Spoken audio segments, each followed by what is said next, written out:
Morning, guys. How's everybody doing today? Alright, Friday. Get this Friday stream going. So far it's looking like we'll be going until lunch like usual. So, right now we're at 9 a.m.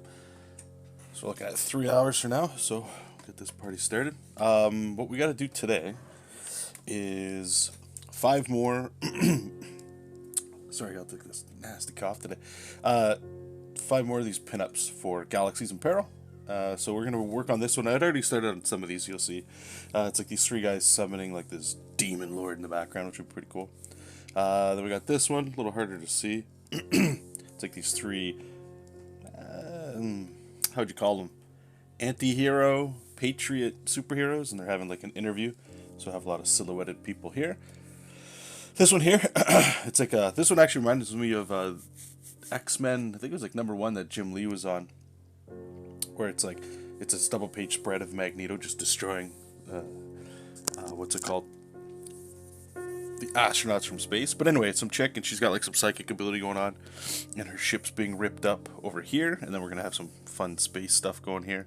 This one's gonna be interesting. There's like a gray kind of alien-looking dude, an ant-looking kind of guy, and a scorpion dude, and they're walking through a city. I think it's supposed to be crystals. So crystal's always a tricky one to draw, so we'll see how that goes. And then this one I already finished, but these not only have to be inked, they got to be colored today too. And this one's called The Fae, and there's one for each season here. This one was actually a lot of fun to draw. So let's get to it. Keep going with this one, and then we'll just move along. I got the wrong brush going. What we got here? Perfect.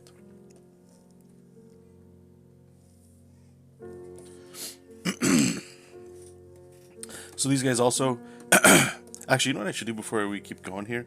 I just want to, this guy in the front, when you're drawing, like for me anyway, when I draw people like straight on, they're a little bit easier to draw, but this is a little too rough.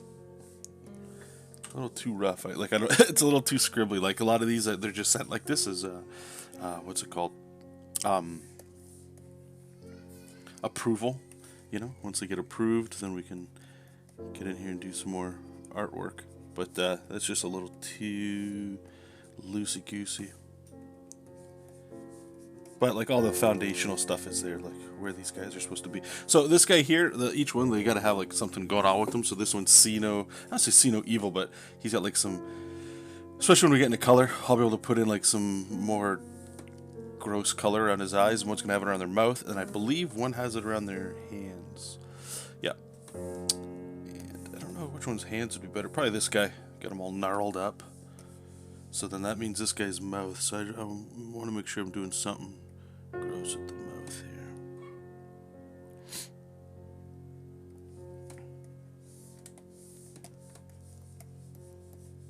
here. I saw somebody share on Facebook the other day. It's like a post from Twitter. Somebody posted on there about it, and it was along the lines of I really wish I saved it. It's not that it was like it's just, you know, sometimes you read stuff and you're like, oh man, it sounds exactly what I'm thinking of, kind of. But anyway, she was saying how a lot of artists don't like the way they draw. Maybe not don't like the way they draw, that might not be the right way of saying it, but don't like the way their art looks. That's why we look at other artists and stuff, right? Or compare yourself to other artists and all that. And what you'll do is you end up trying to draw like other people or other styles or something. And what you're doing is you're giving up. Giving up might be a strong word, but you're giving up the thing that makes you unique. You know, like why you go to those other people for inspiration or other things. When you stop drawing the way you would inherently draw, might be a good way of saying it. You give up on what you're doing. Anyway, what it was speaking to me about was I was like, oh, you know what? You guys know I on this channel, at least for the last couple years anyway, styles always comes up. It's like every time we do a stream, anytime there's a video, I talk about it. I'm looking at the stream right here, and I can see on the screen, it's like, you know, I got my little advertisements going on there, like, go to the Etsy store, I got some chibi prints and stuff like that for people that like that. And that plays into it too. Like a lot of the chibi stuff was originated from my day job, where we generally do like the cutesy kind of stuff, right? And just working there for as long as I have, I've figured out a way that I enjoy drawing the chibi stuff, right? Like I can see Cyclops on the screen there, and they look really cool. I love doing it, right? And even the way I was drawing it, though, even though the proportions and stuff are still chibi, I should apologize too if the stream dies abruptly. There's like a thunderstorm going on outside, so if it dies, it dies. But anyway, it was just like one of those things where I'm like, like I've been looking at the Kirby stuff and even changing my brush. This brush that I'm using to do most of this stuff, and I don't want to get this mixed up. Like, I love the way this stuff looks. I'm having a blast with it. But like this brush, I tried to look at Corey Lewis as much as I could. Some of his comic book work I was looking at. Get like this cool thing. And you guys know, I've always I've drawn with that like pressure sensitive kind of pressureless sensitive brush, like our Micron, to do the tight line art for things, and then go back and add inks over top and all that, right? So the workflow is very similar still. But anyway, it just got me thinking. I'm like, and it's been on the back of my mind lately of just, I don't know, it's like going back to the way we used to draw. I don't know.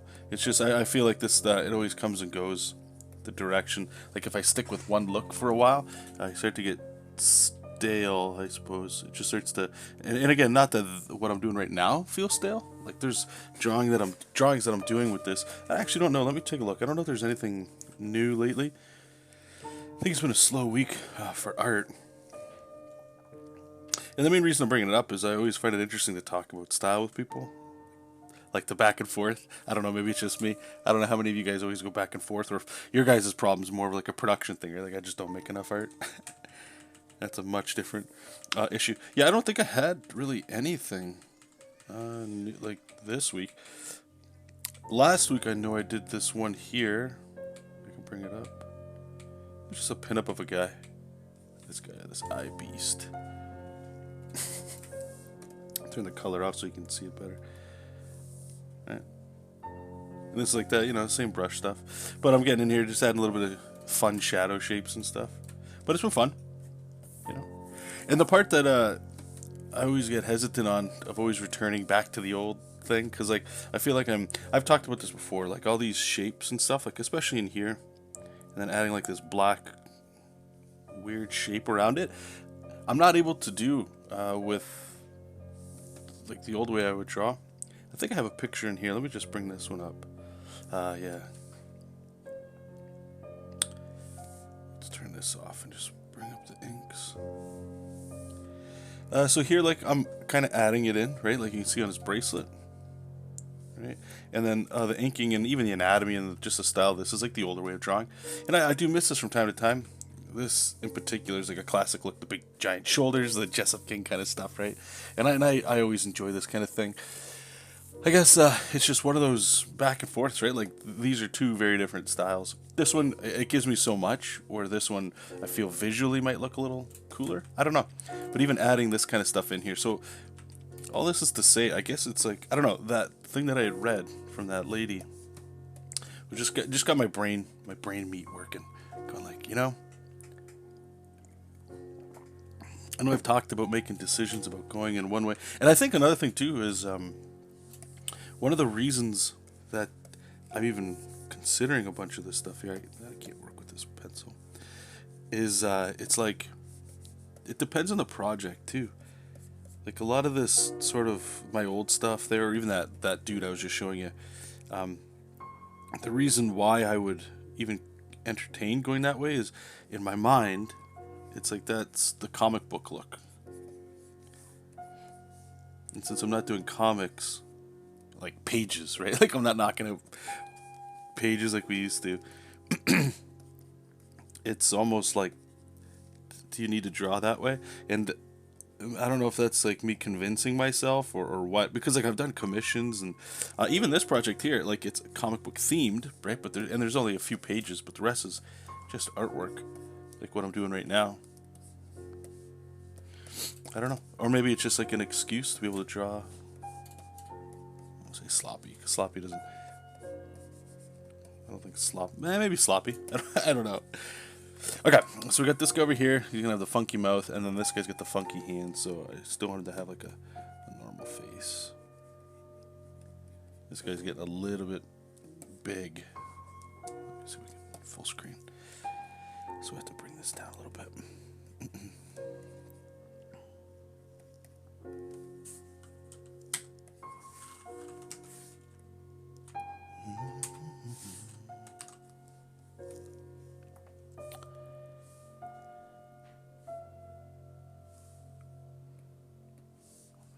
me see something.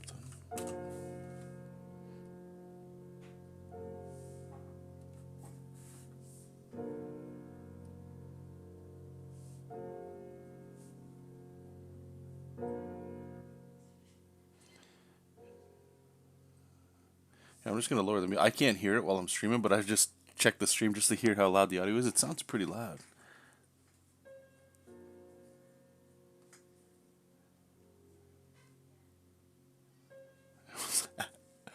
Oh, okay. Hey, Skulldumming, welcome. Everdread, welcome. Yeah, for some reason I'm not seeing your guys' chat in my thing here. Boom, boom. Pop out chat. Let's see if that works. Yeah, there we go. Okay, cool.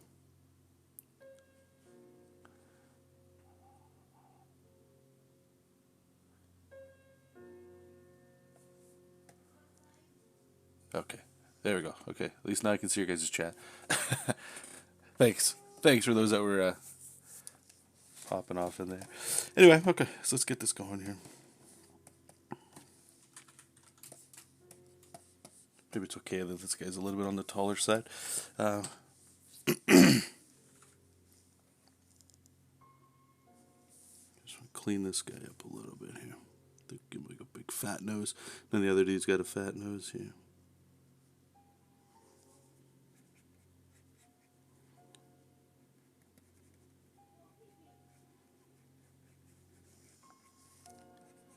I know they got the hoods on and stuff, so all good. You got like these gnarly hands. I don't know what. Here, let's go like this. Let's give them.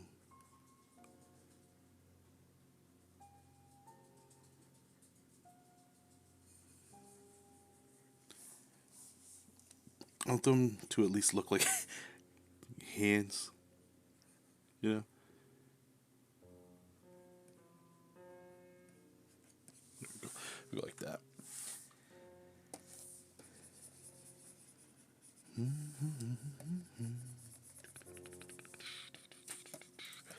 And that guy's fine. Okay.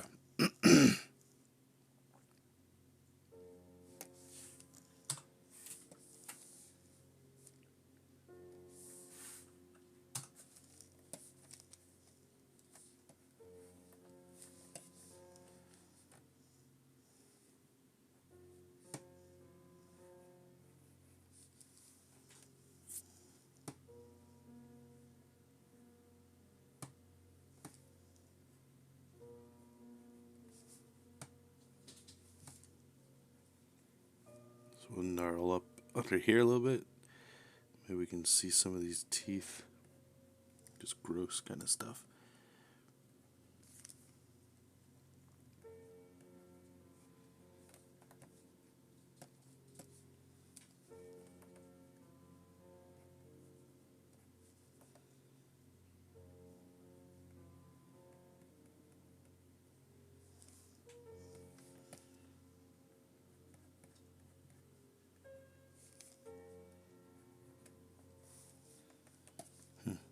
Come down here.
I think one of the last things I was working on in the older style I was doing was those commissions. These ones here. Of course, I won't be able to find them now. Actually, no. I think even April's picture, we did this one. It was a lot of fun to go in there. It felt like how we used to do things, and the thing is, like it was pretty quick. You want, being able to throw in 3D models and stuff again was cool. I think one of the fears of returning back to that stuff is not necessarily just the time, but and it's all self-imposed. Is the realism of things. If like the way I draw with this stuff is it's all. I want to say it's not McNola, right? Like I'm not comparing myself to that guy, but like the simplicity of the shapes and stuff like that, where you let a lot of the art breathe through just black and white.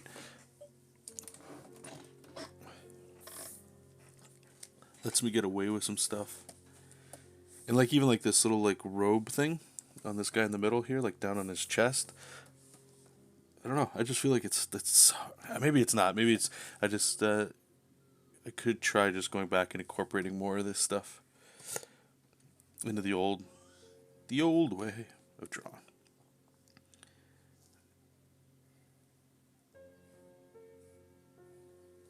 But anyway, how are you guys doing today? How's your guys' week been? You guys still working on projects and stuff? You guys got it taking it easy?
Whew, that was a big lightning strike there. Oh my god.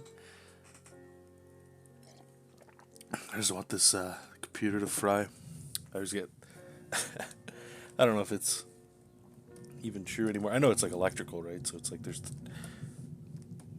always the chance, but.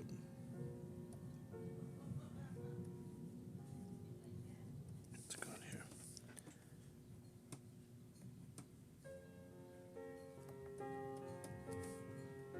Do anything to fry in the storm.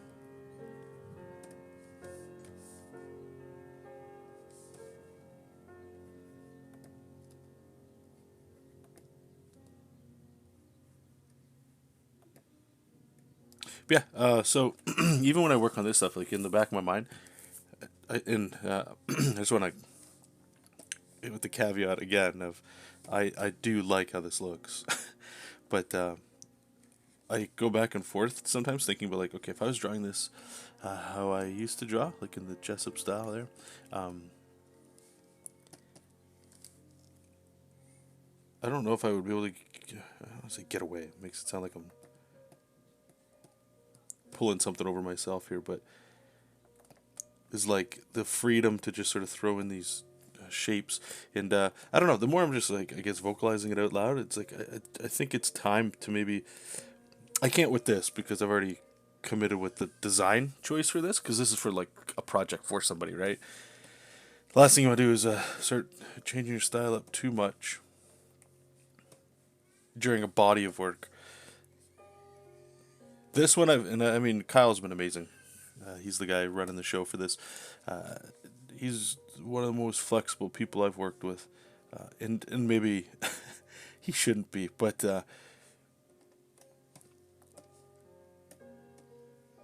and I guess on the other hand too, since this is a role playing book, it can look like different people drew it. You know, because the different styles that we draw in, or at least that I draw in, it can, it doesn't. If I was to put this next to like the cover and some of the pinups inside, personally, I don't know if it would be if I would have assumed that it was the same person.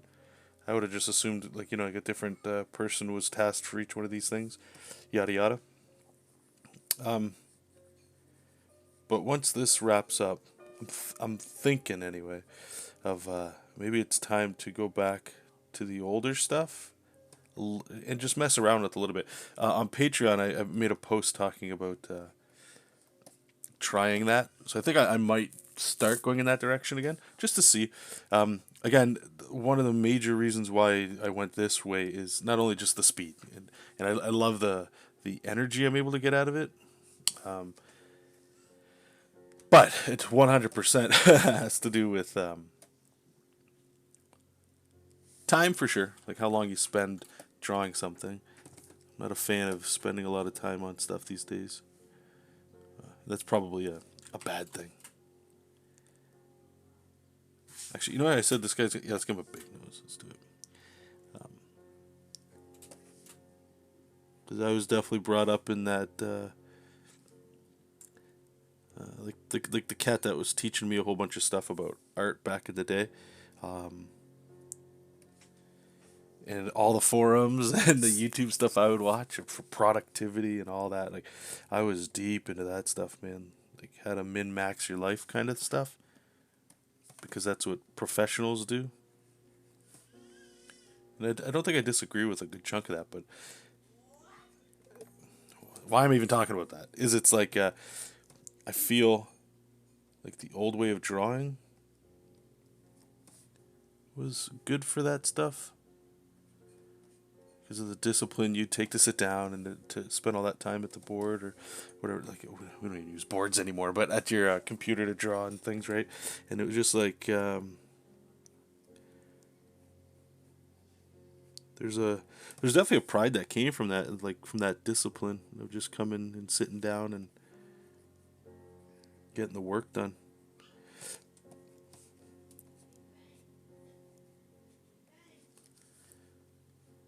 I definitely feel like since Alexander's been born anyway, like discipline's kind of I say it's gone out the window. It's just changed.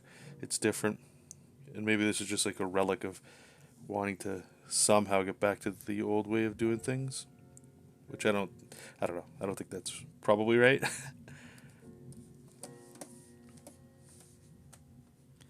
I'll put like some nails or something on his hands, just so they do look a little funky.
Hey Jack, how's it going? Hey John, I've been following you for many years now, and you helped me. I can't read. Let me start that again. Following you for many years, and you helped me a great deal with transitioning to digital comic art. Oh, great, man! Glad to help. Are you thinking about pursuing publisher work, like Big Two work, for example? No, not anymore. I used to. Uh, Short answer, no. Long answer, because I got some time to kill here while we draw. Man, my arm is starting to. Anyway, so and this is going back. This is going back. Here we go. We're gonna do like a little time travel here, and the reason I'm talking about this is just for context for the reasoning. But when before college, it's like I didn't really know what I wanted to do with art. Comics were kind of cool, but like even to this day, I'm not really like. I feel like I know a lot about like Marvel comics and DC comics and stuff like that, because that's just like the nerd part of me. I love lore. I love that kind of like storytelling kind of stuff. But even growing up, I wasn't really like a huge comic book fan. Like I wasn't buying massive amounts of comics.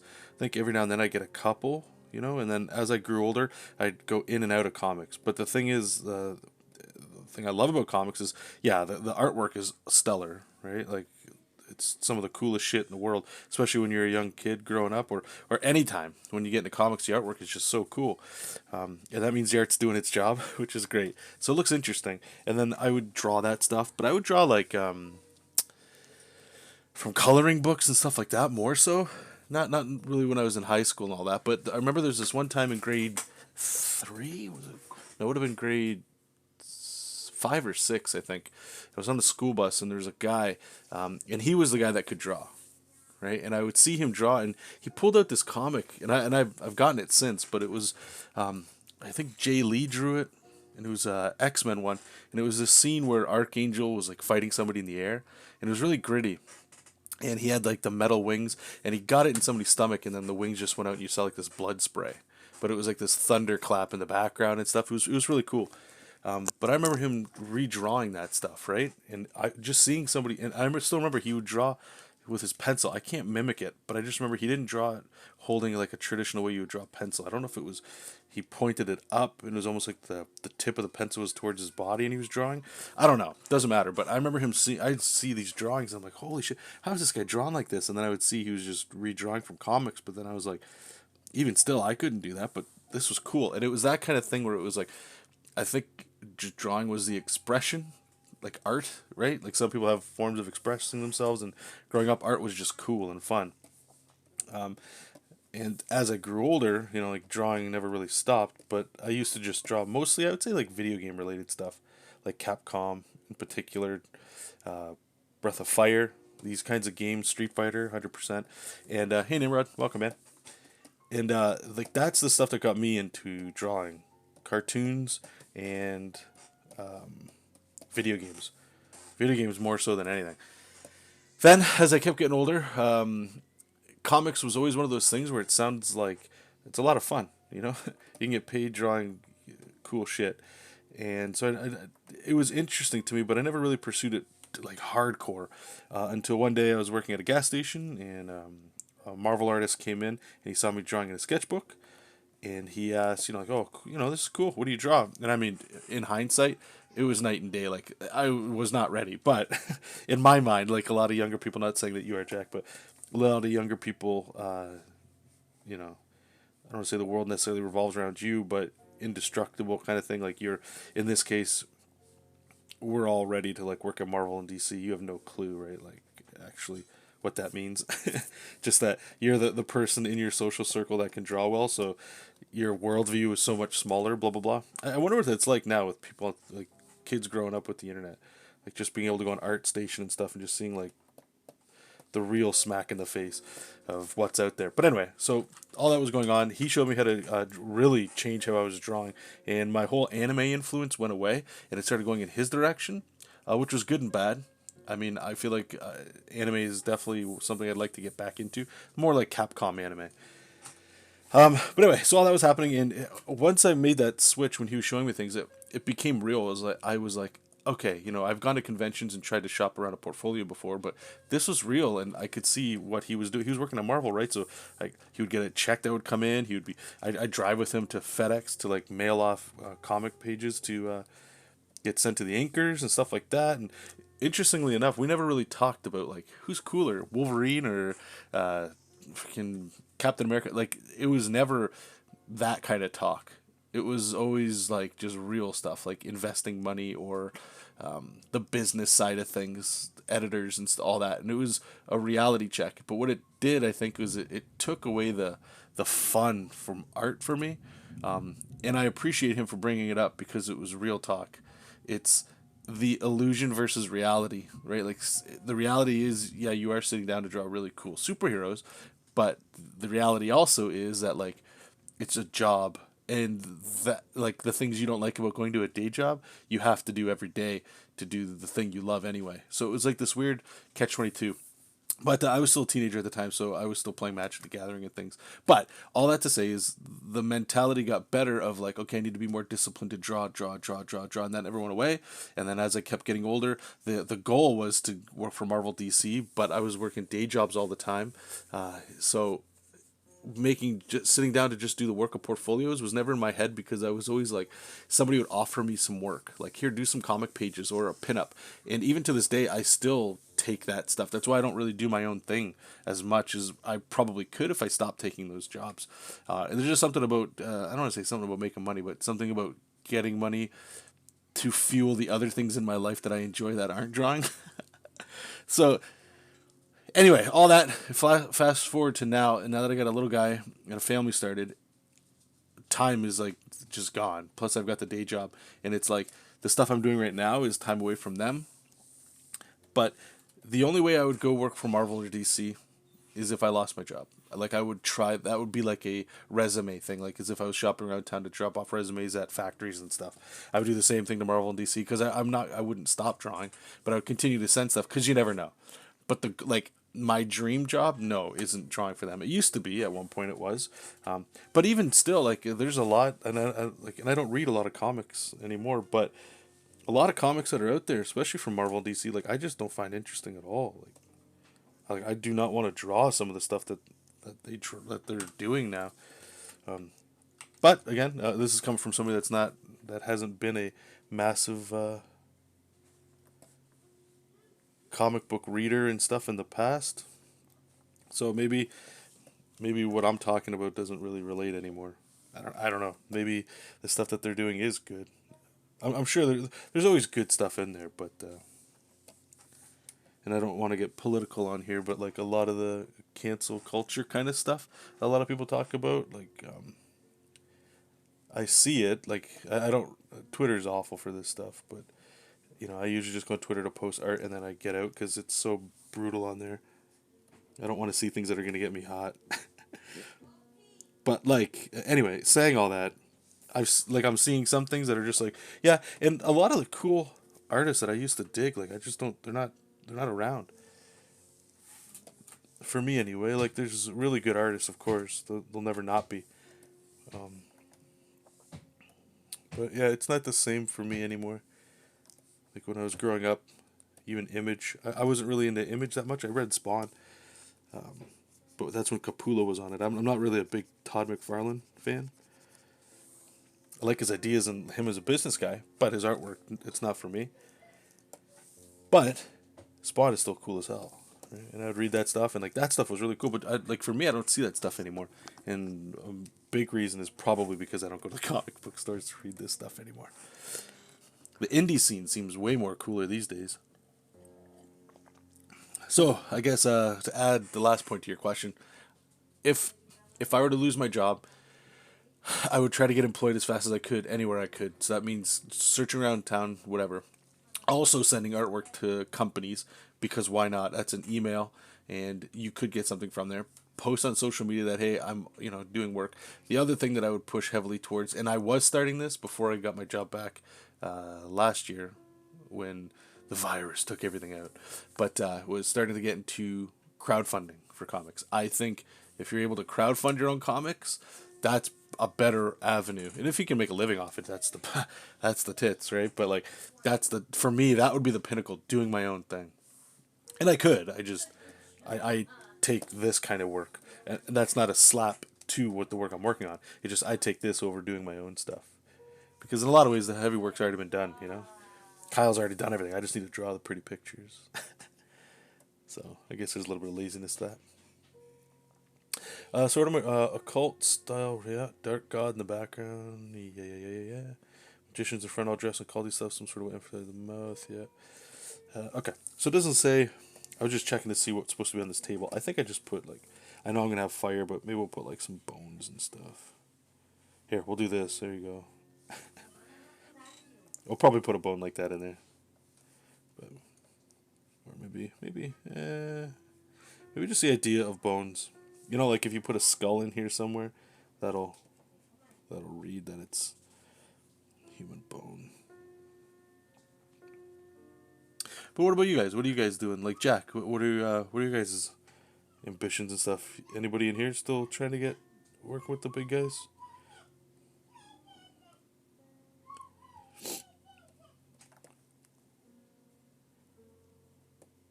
And I have no ill will personally to people that want to work at these places either. You know, everybody's got dreams and stuff like that. So if you want to work there, like I mean, I wish you all the power in the world. I hope you get it. You know, people getting dreams that they have is probably one of the coolest things, especially if you're an artist.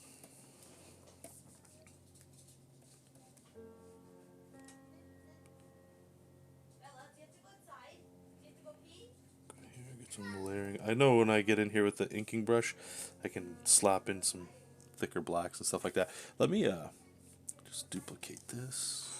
Trying to be aware of the time because I know how much I have to do. The coloring has been quick with this stuff because I'm using like the old comic coloring swatches, and it's been a lot of fun, man. But they still need to be colored, right? And it depends what I'm drawing. Like sometimes they're like bigger scenes, like this one you see on the screen. That's gonna be pretty, I imagine, pretty easy to color. The one we're working on, this one probably, you know, like I could already see in the background we'll have like some demon lords, so we're either going red or green or something. And then we'll just make these guys cold, like maybe they'll be warm and cold in the background. I don't know. We'll see. Okay, here's some chunky stuff. Nimrod saying it's just a hobby for him. Yeah, that's all good, man. Okay, let's get this demon lord in the background. This will be a lot of fun to draw. Jack, yeah, I was looking for. You were looking for long. Okay, heck, most people are. I didn't know the story about the Marvel artist. Somehow I missed that, but I remember you talking about it on our stream with Will. Yeah. Will's a good guy, man. I remember I've said it's always like I've always talked about like that experience, and it's not to gloat or anything like that. It's just context, you know, because some people, if I didn't say that part. Like, I think it has some serious weight on the decisions I was making at the time. And the opportunities and stuff I was given because of that. So I don't ever want to, like, just glaze over that. It's important. Sorry if you guys can hear the vacuum going in the background, by the way. Things must be cleaned. Alright, so here I'm just trying to design something, right? Like, in my mind, I'm going Kirby. These organic, like, Aztec, kind of chunky, weird shapes.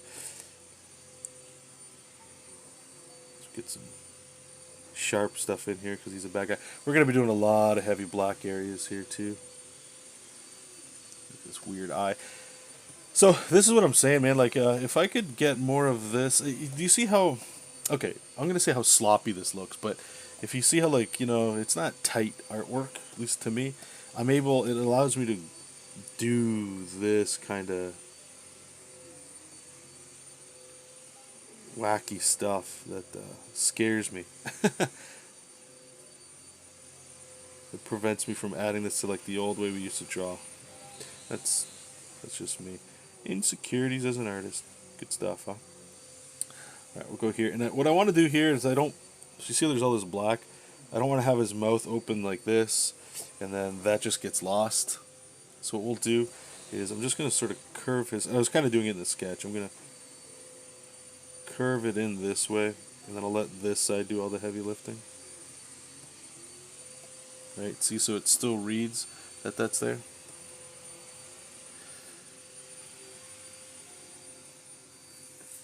Yeah.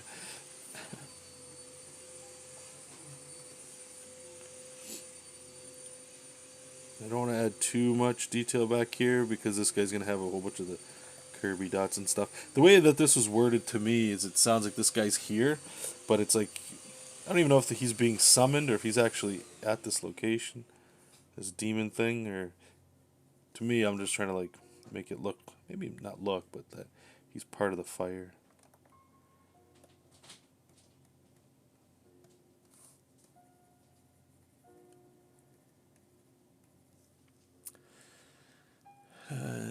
Jack, I tried breaking comics in your early 20s, and sometime during the late 20s it didn't work out. I got into teaching, and now I own an art studio where I teach comics. Oh, good for you, man. That's awesome. Do you feel satisfied? Is that was that like? Do you wish you still worked, or you got a gig at these places, or I don't say have you given up, because I don't like.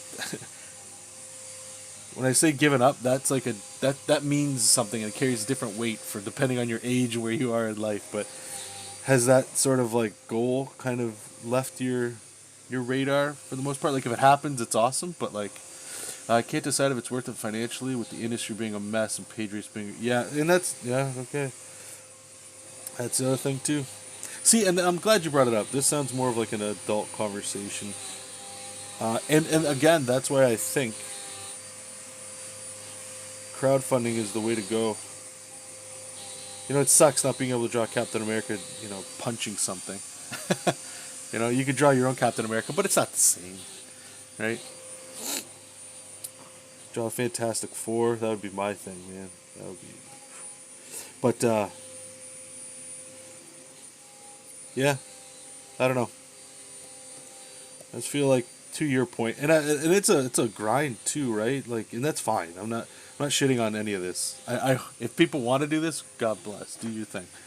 I hope you get it and everything that you get from it. But it's like depending on your age and when you get in, and obviously your skill level. Your skill level always plays a lot, but comics is 100% a place. It's a business, right? So you need to show that you can hammer out pages quick. You always got to chase stuff. Like, not to air laundry and stuff, and I'm not trying to speak for Will at all, but, like, I've heard things from him where it's like, man, that sucks. Like, he shouldn't have to work that hard to just, try to... I don't want you to say relevant, because that's not true. But you shouldn't have to work that hard when you've done such good work so far, And he's still young. None of us are in our 80s yet. Maybe some people are, I don't know. But I guess it's art, right? So, like, I'm fortunate you guys even come in here to talk. You know what I mean? Oh, yeah, okay, so Jack's 34. Yeah, so you still got a lot of time. Not that you've made any wrong calls or anything yet, but yeah, there's still lots of time for things to happen. But yeah, it's just I don't know. Whoops. Different stuff out there.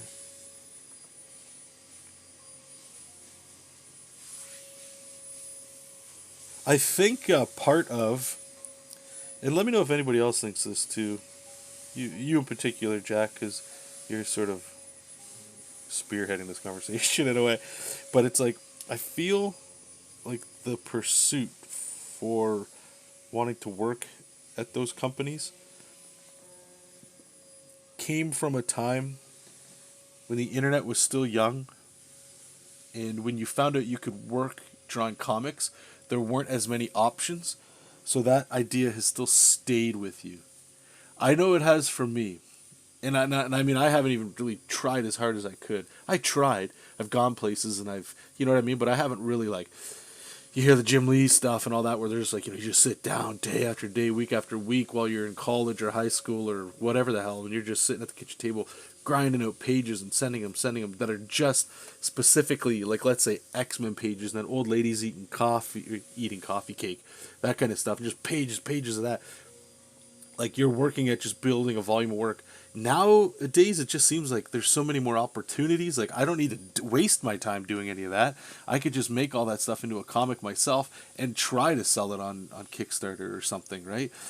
Make a web comic, put it online for free, do those kinds of things, and then at the same time, it's like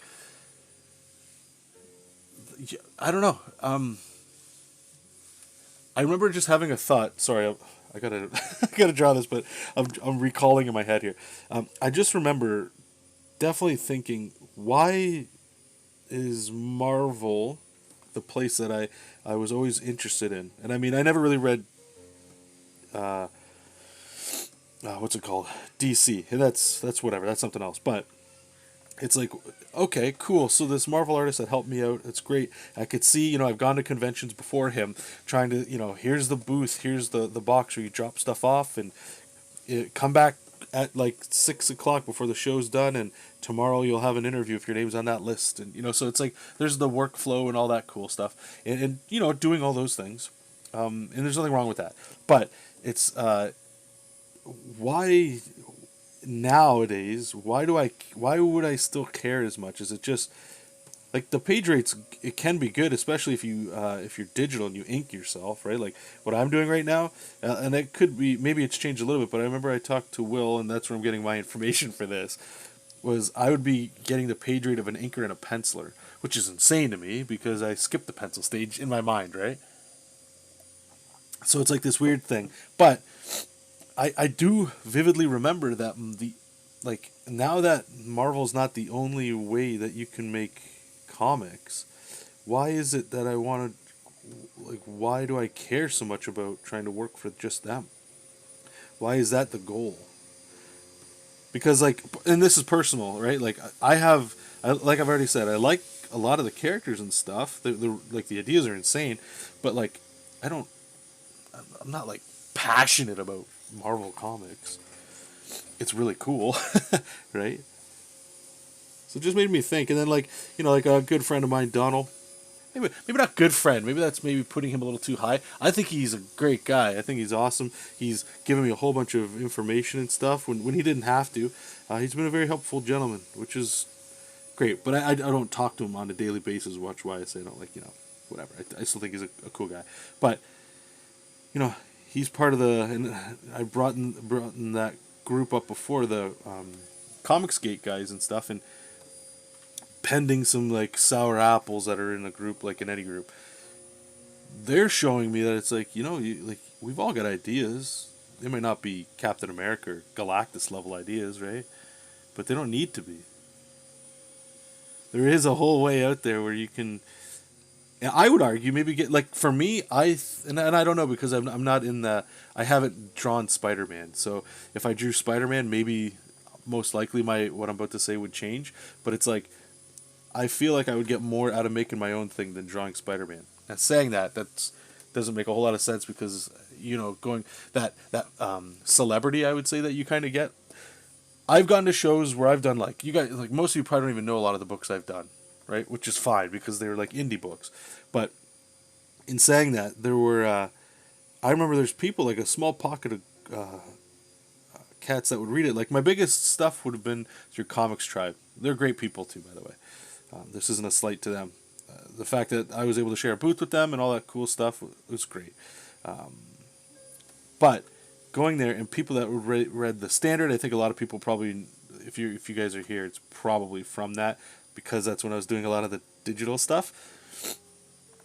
But the fact that people come up saying, "Oh, I love your work," and this and that, and can I get a sketch and all that? That stuff is very ego filling and fulfilling as well. It makes you, it's addicting.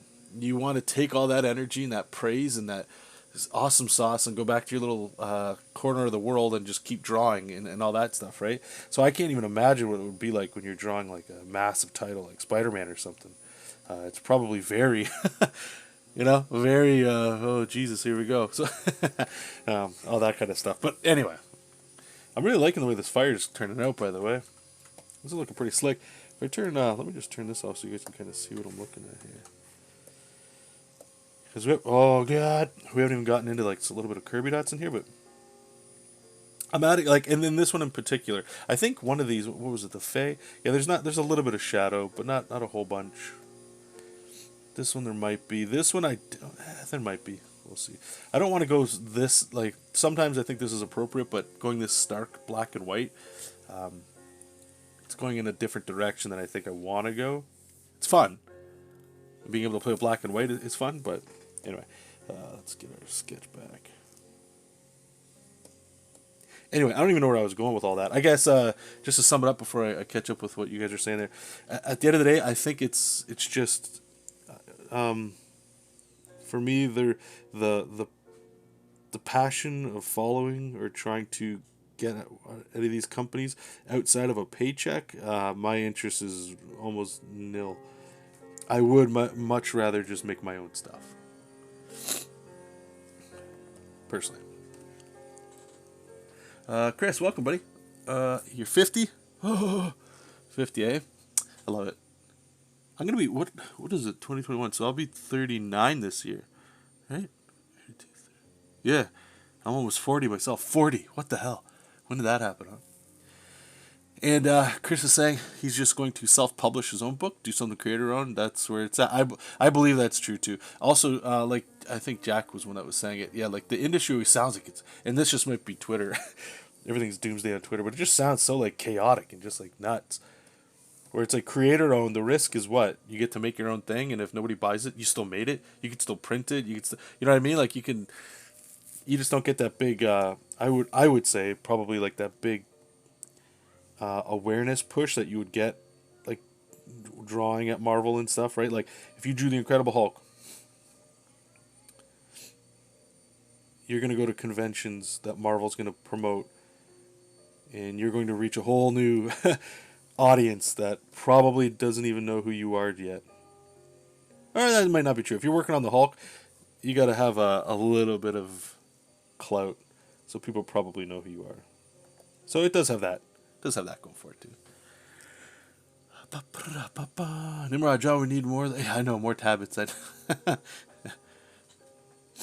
Jack, I'm also not a big comics guy anymore. I haven't bought a comic book for years. It is strange, but I'm not interested in reading comics anymore, especially superhero comics. Well, you sound like you're like me, my man. Like I'd rather buy a trade, but even trades, I don't like. Yeah, I don't mean to spin what you just said into all about me. I get things like rarely. And I think it's because so much content is free online. Like, I really don't care what's happening to Thor right now, personally. Like, and I don't mean, like, I don't, if there is something going on with him, I don't know. I just mean, like, I can look online and get some other entertainment for free. It's not like comics are providing something. When I was growing up, it's like the internet wasn't even around yet. It wasn't until I was a teen until that was, like, a reality. So, going somewhere to get entertainment was a lot more impactful. It's like Blockbuster Video, you know? Like, you either went to the movies or you went to rent a movie. You didn't sit at home and stream a movie. You know, like, there's... Entertainment on demand changes everything. Now, I think I have I haven't even really fired it up. The Marvel Unlimited app on my iPad. I would highly recommend doing that just for a year or a month. You can save a whole bunch of shit. I take screenshots. Like I look for Kirby. I look for like I'm getting issues that it's nice to be able to hold it in your hand. I wouldn't disagree with that, but I'm not paying. Like I don't have that passion for it to pay those prices. So just flipping through and that's all I need. I don't need to go to a comic book store to like get what I want from a comic book, right? Whereas the crowdfunded stuff, like Corey Lewis is a great example. I can't wait for his next Indiegogo. I don't know if it's I think it's Gunbrain. I believe it's the next one he's doing. Like I'm getting that. That's cool to me. I can't get that. Well, maybe I could get it some other places, but I don't know what it is. I think it's just because I like him so much. I don't like even going back when I was into Battle Chasers and stuff. I didn't know about Joe Mad. I didn't know his X-Men run. I saw that stuff after when the internet was really taking off and people were putting screenshots and I think it was JoeMad.net or JoeMadFan or somebody made a website. And that's when I started going like, oh man, look at this Gambit and Rogue that he was drawing. Or that Final Fantasy X cover he did for like PSM magazine. That was the stuff I was like, holy shit, look at this art. Whew. But yeah, like my interest, like comics are like probably the last thing I'll do. Not the last, but like I don't really. I'm not into it. I'd rather honestly, I'd rather play a video game or a board card game. That's and yes, like what you're saying, Jack. It's for me, it's an age thing, 100%. Jack, this is one of the main things that pushed you away. Also, financial situation looks short. Too much grinding to be paid in peanuts. Yeah, I could see it too. There's definitely something about working for somebody else, like at a day job, where you go and you punch in. Outside of being fired or let go, you don't have to work as hard to maintain that paycheck. But there's always the reward loss you get there, right? Like somebody working at Marvel, grinding out like my friend Will, dude. Like that guy, from what he's told me, I don't know the guy personally, like on a day-to-day basis, right? So, and I have no reason not to trust him or whatever, and that he would be lying on anything. But some of the stuff he's vented to me, where it's like, I don't like the way you're being treated. Like that doesn't fly with me, man. It's so disrespectful in some places. But then you'll hear other things where you're like, that is awesome that you were given that opportunity. I'm proud of you. Like this is great. I'm glad you're being able to get an opportunity. Right now he's doing Red Sonja. At least from what he told me, it's like, like he earned that stuff, and that's great, and I'm happy for him.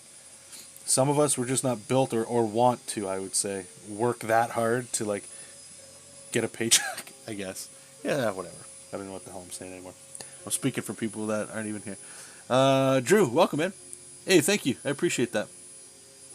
Rasha, welcome, welcome. Forgive me. I feel I heard your name before, but you can't put. You've heard me before? I sound familiar. Uh-oh. I sound familiar, and you may have heard my name before. We're going to play a game, a dangerous game. And you really... Oh, thank you. I appreciate that. And this is the fun thing, too, Rasha. I'll put you on the table right now. It's like, I don't know, maybe you have, if you've seen the way I used to draw. But I get, like, the fresh perspective. I've had people like yourself that come in here and they'll say something like that, and I appreciate it. Thank you. I'm not coming at you. And it's like, I wonder if they like this or if they like the way I used to draw things. The used to draw things makes me feel more like kind of like what the conversation's been, where it's like, do you still want to pursue drawing this other way for the studios? I don't know. I think it's a little bit of a maybe. Try to show people what you can do, a little flamboyant kind of stuff, right? Like, if you think this is cool, look at the detail I did in this drawing. Such a silly way. Okay, I think this is good. I think what I'm going to do too is, let's try it. I'm just gonna put a little white halo here. I think when I color this in this style that I'm drawing, I don't like to color line art generally. I like to leave it black so that I'm trying to replicate like the old 70s to 80s, maybe super early 90s comics. But I gotta put some Kirby dots. What the hell am I talking about? But it's like I could see, like all this fire coming up. That this guy back here probably wouldn't be black. Like if this is fire, probably red would make more sense. What do we do here? Okay, yeah, that's what I was missing. Right here. We gotta... Whoops. I left these places open so I could put some flame. Gotta have sound effects. There we go. Maybe put a little bit more back here. I don't know. There you go. I don't know what the hell these guys are doing. They're just cooking themselves, I guess. Okay, so we got the funky hands. We're gonna do one more. It's funny. This is what I was trying to say while I was rambling about whatever the hell I was rambling about. When I start doing stuff that's this black, it doesn't leave a lot of room for rendering. Like the Kirby kind of broken anatomy. So it's just more light stuff.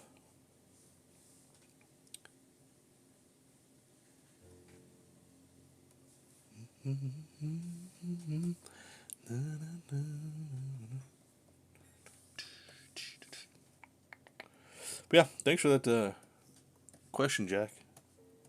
I love when I can ramble on a point for a little while like that. Breaks up the dead air. Yeah, maybe we'll put like a little rendering on this guy.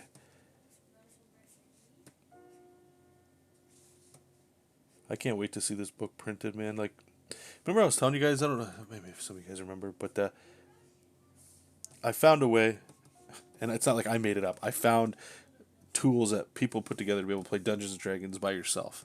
And I know it sounds ridiculous, but I played a couple games with D&D, but it opened up a whole portal, man, a whole world of places where it's like solo role-playing games that aren't Dungeons and Dragons that are just fucking awesome and stuff. Anyway, so I was just in it, man. And I'm still in it. I haven't really, I've been getting the itch to get back into one of my games. But I realized, I don't know why it took so long, but the first book I did for Kyle was called Worlds in Peril. And I'm like, and I made a character and everything. I just haven't had time to sit down to draw it.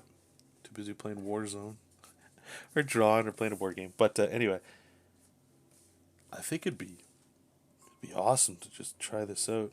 And there's a little bit of coolness seeing my own art in there, right? But I'm like most artists. If you guys are like this too, you'll see your own stuff and you're like, this is this is crap.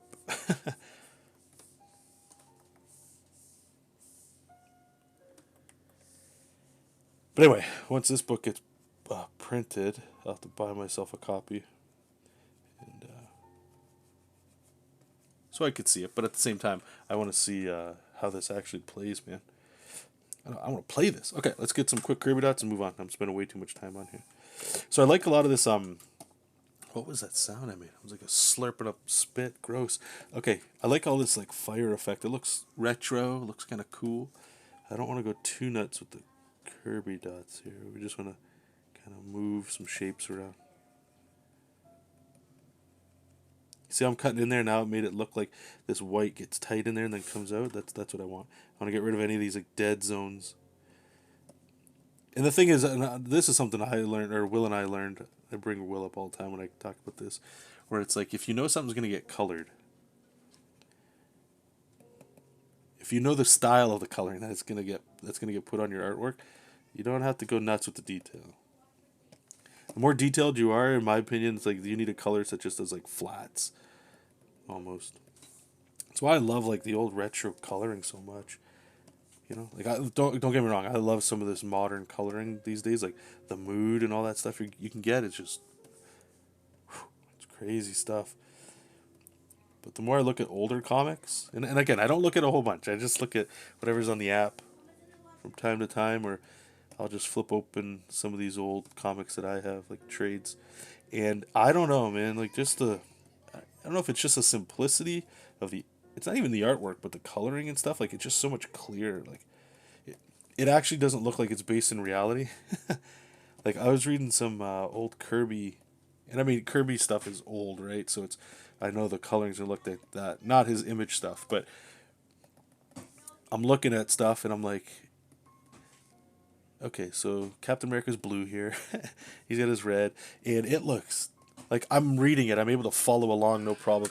And I think it's just the bright, colorful coloring. I'm a fan for saturation. I love coloring. Like if I could make it all look like Super Mario World, I'd rather go that route. Even Hellboy, right? Like it's very subtle colors, but the bright red and all that. Like it looks. It's not real. It's art. And it's storytelling and it's escapism and it's that direction, right? So I'm looking at the old coloring, even going back to like not really that one. I was gonna say Jim Lee stuff, but with like X-Men 1 they were talking about with Magneto, kind of, but that was getting into the airbrushy stuff. But just like the flat colors with maybe a shadow or something, and I'm just like looking at it and it's like, it's fun. And then I look at like modern Captain America and it's like, there's everything's desaturated because, I know why. I know color theory to a point. I'm not a massive color guy, but I understand the general principles, right?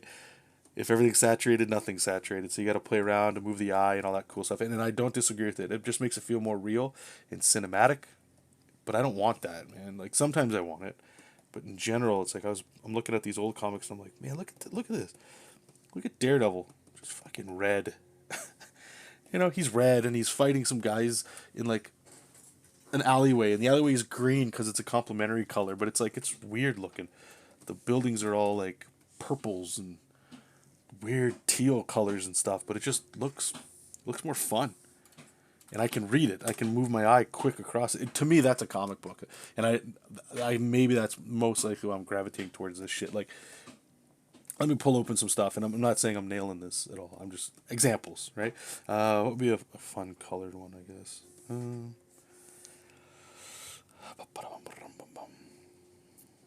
Yeah, I guess we could bring this one up. There's a lot of like bright colors here, but and I'm not saying I'm nailing it. I'm not, okay? But I'm still using the same effects here. Like, so for this chick back here, we got fire, right? So warm and then cool in the background. So I'm just using purples and blues, but like, do you see how I'm doing this where it just looks like it's kind of thrown on there? But it has a look like, I don't know, it just reminds me maybe of childhood, like Ninja Turtles and stuff. Like, using colors that probably don't make sense in some spots. Like, look at these ones. But like, I don't know about you guys, but when I see it, like, I could, yeah, obviously I could look at it and go like, okay, well maybe the guy can't draw, or he's just having fun. I don't know. But when I see it, it's like I can look and I can move my eye around, but my eye doesn't get stuck on spots. Like, it doesn't get crunched in. And maybe the other thing too, right? Like, if you guys have ever seen this, if you go in here and you turn off your shadows, oh, of course I did. Turn off all your shadows, it gets more in line with like the older way of doing it. And I kind of even like this a little bit too, where it's like the shadows just something I add because I like having like a little extra control to add some depth because I don't really do rendering, but it just gives it like a little extra too. And I'm like, I don't know, man. Like, I take it. This is the other one or this one yeah, what the hell? It's the big Kirby bullshit in the background, right? But like all this power, like my eye doesn't get stuck on all this complication. If it does for you guys, you let me know, because you guys are the ones that are like the audience. You're the ones reading this. I know how I feel when I make it. But like, even if I go in here and I turn off all the shadows, and I fight this all the time, guys. That one, right? And the background. There we go. So this is just flats.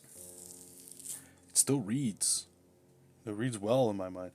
Right? Like, I'm using whites for highlights, and like the thing you're supposed to do with the shadows is I'm supposed to use actual colors for the shadows, not a multiply layer. So that goes, I think that might be a direction to try, because you can only make certain colors work as shadows before you're like, okay, I can't make this purple any darker or it's gonna look black.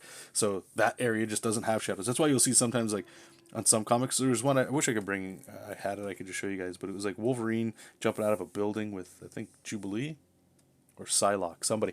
Anyway, he's jumping out and like he's got like this really nice. It's like the yellow and blue from the X-Men costume, but like it goes yellow to like an orange, and the orange is a shadow.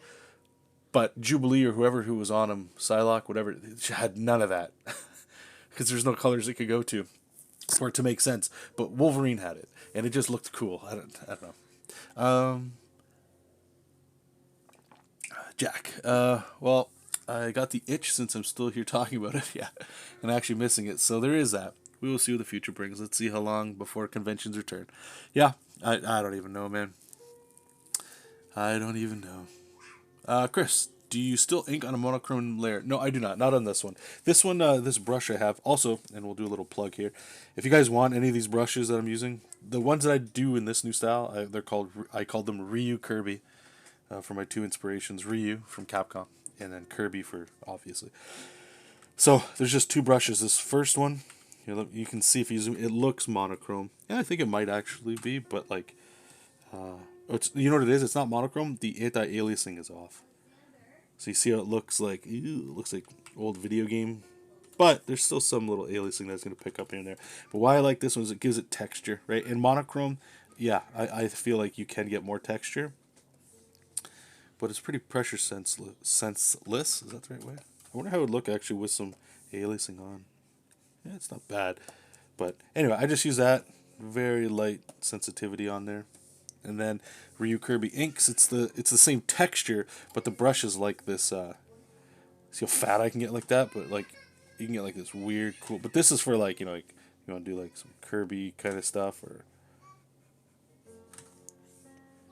you got to use this thing in like an unwieldy fashion, and it just feels like power. So those are the two brushes I use, and then like a Kirby brush that I made.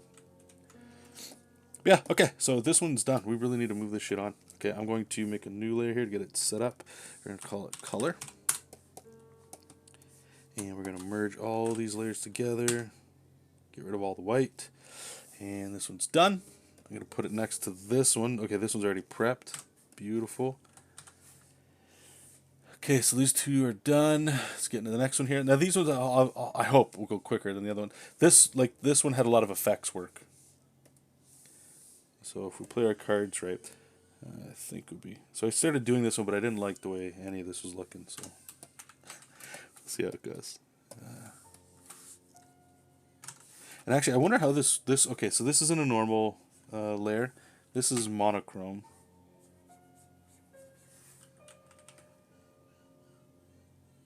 It's not awful. It's very similar. You can get thin to thick. I think because the aliasing's turned off anyway, you wouldn't be able to tell. But yeah, no problem, man. Okay, so let's get to it.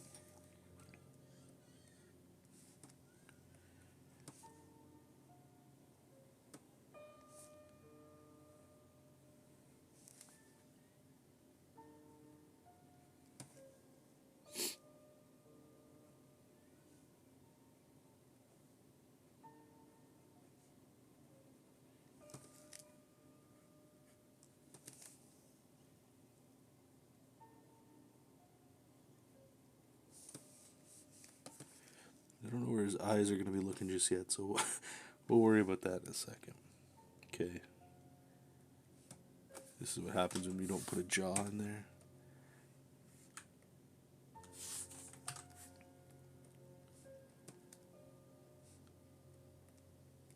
The other thing, too, talking about style, I was messing around yesterday, actually. We had a meeting, so sometimes during meetings at work, I like to just sketch, right? It just keeps the brain going. Not that I'm not listening, but, when it's just somebody talking, it's hard to just stare at a screen. At least it is for me. But here, I'll quickly bring that open, even though I know I said yada yada. I was working on a JESOP King, actually. But I call it my Ryan Otley style, and it's not him at all. He's far superior. But some of the inking and stuff like that, right? Like, so here's... Oh, I didn't even save it. That's my bad. But yeah, you guys remember all this fun, fat anatomy, right? I call it. But yeah, like that style, I work monochrome there. And this is something I think my thing is I just like jumping around styles. It's like, what do I feel like drawing in, and just do that. But I tried to record all these videos of Ryan, the way he was using his tools, and I'm gonna try to not draw like him, right? Just the process. That way, still my voice comes through, if that makes sense. And what you want to do, at least what I was noticing with him, is like you're kind of doing the outlines of things. I'm just gonna do like the arm and maybe the face here. You're doing the outlines of shapes. It's almost like, think of it reversed. So the way I would normally draw with the Freddy method, right, was, some people might not know, so let's just do a quick example here. So you do, let's assume, actually here, let me just turn this off, we'll do it here. So this would be our penciling or whatever. We would use like a little micron style thing. I'll just do the face, right?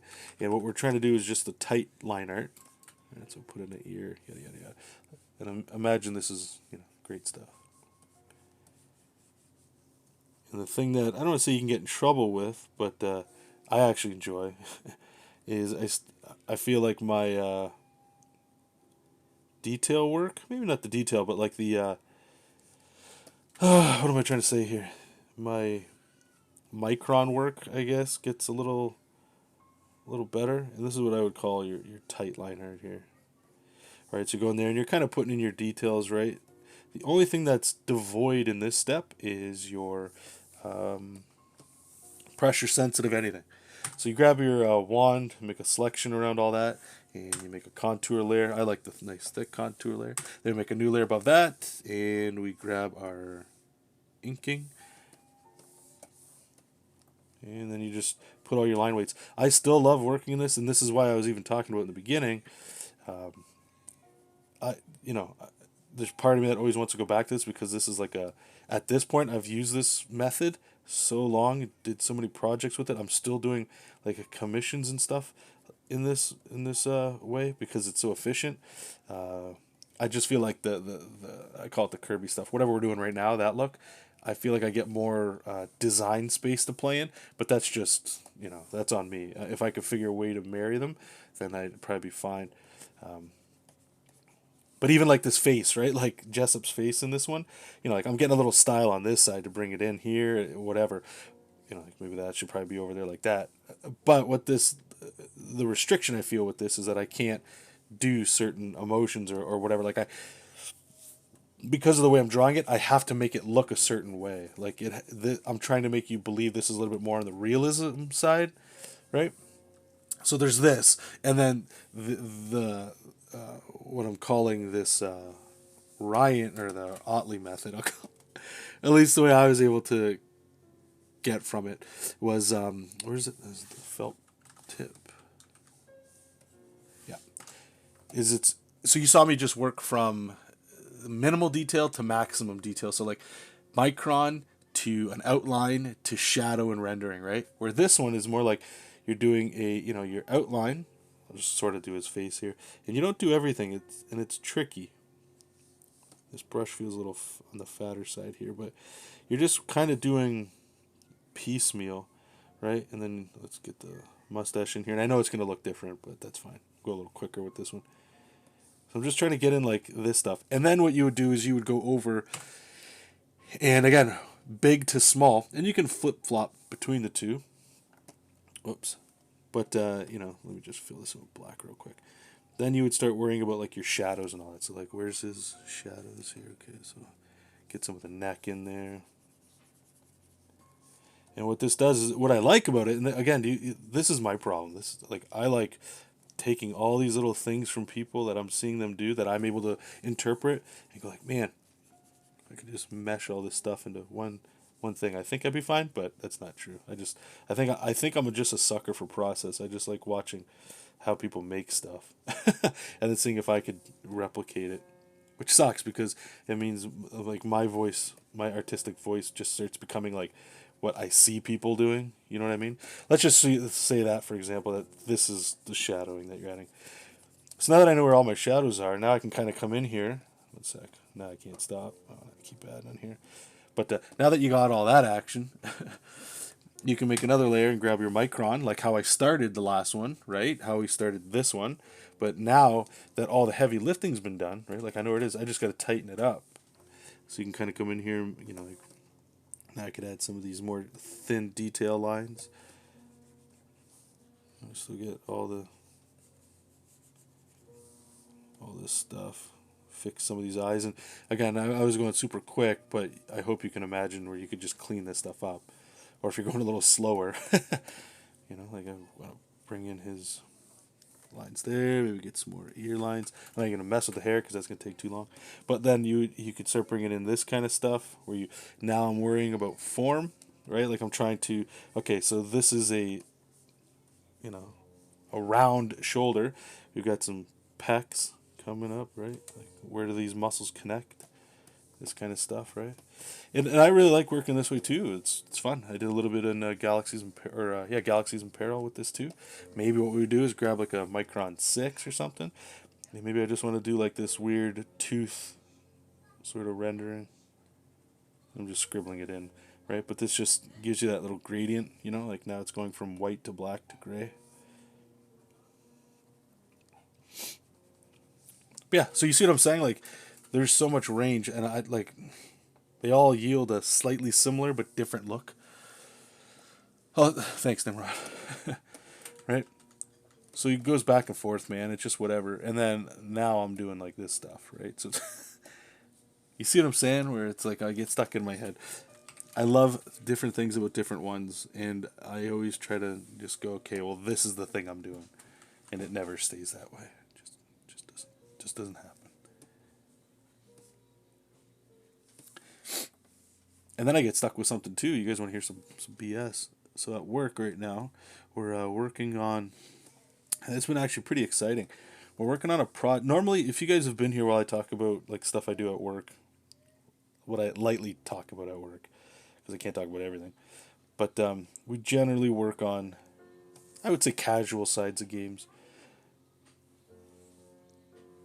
So we're testing right now some ideas for like a I would say like I don't know if triple A would be the right way of describing it, but like a game that we would play that's not a casual game. So like I'll say a serious game.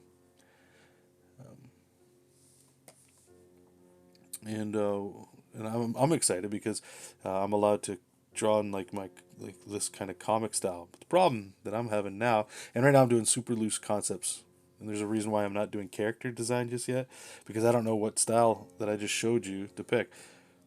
Right, part of it goes into that ego thing where it's like if I still feel so not subconscious, I feel self conscious of like the way I'm drawing right now because like this stuff here, don't get me wrong, I'm not trying to float boats here, but like if I look at this look like pending some of this shit with his eye, but like pending some of this stuff or even just this look, looks like I could draw more than I would argue this kind of stuff, where the layman might look at this kind of thing and go like, okay, it's cool, it's old looking or whatever, but it's not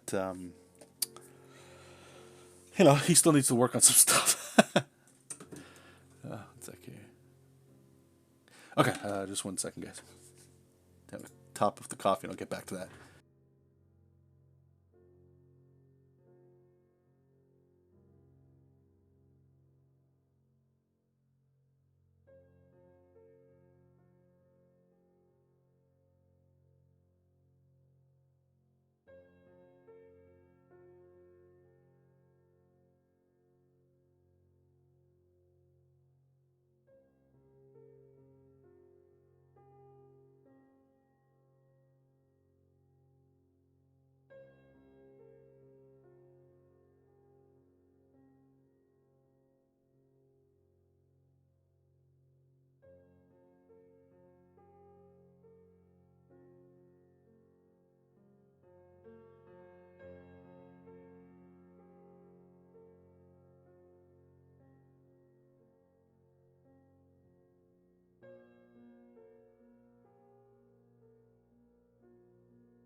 Okay, we're back. Let me catch up with you guys. Excuse me. Hey, Lawrence, welcome. I'm I'm good, man. How are you?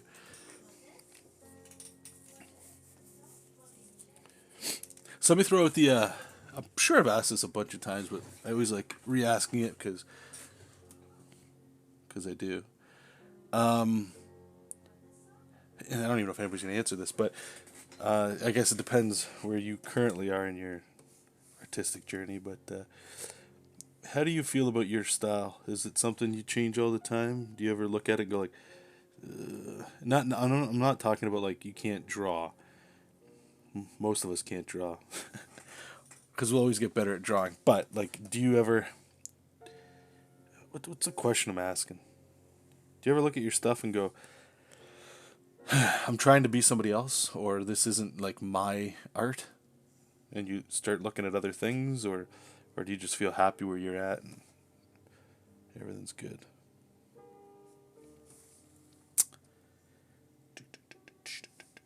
These guys too, they're gonna have like some pretty simple costumes.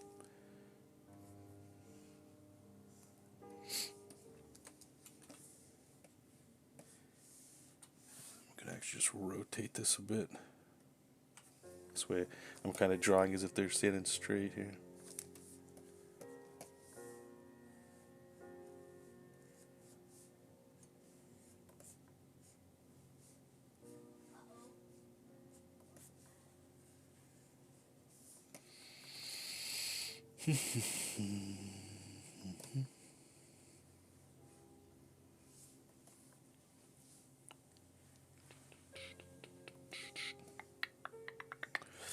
All right, we'll put that podium in there after.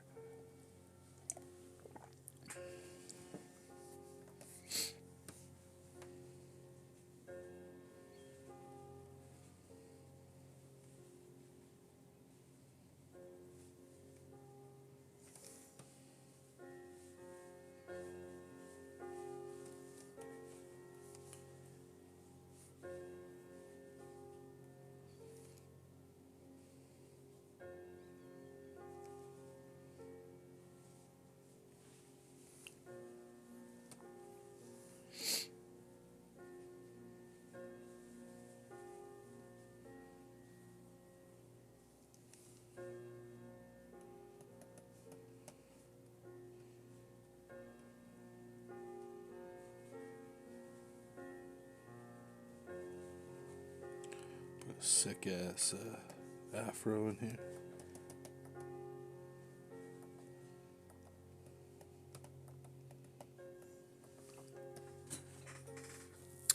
Drew, I gave up on trying to find a style. I just draw and hope it's appealing. Yeah, it's nothing wrong with that. I get caught up in studying and never making anything when trying to find a style. I hear you, man. So, in saying that, the next question, my follow up question would be like, and this is for anybody that wants to reply. If you believe in the same thing, do you ever find yourself drawing in your own way, even though you're not trying to find a style, and you're just like, I want to draw drastically different than I'm currently drawing? Does that happen to you guys? Because that, like, for me again, so it's all about me.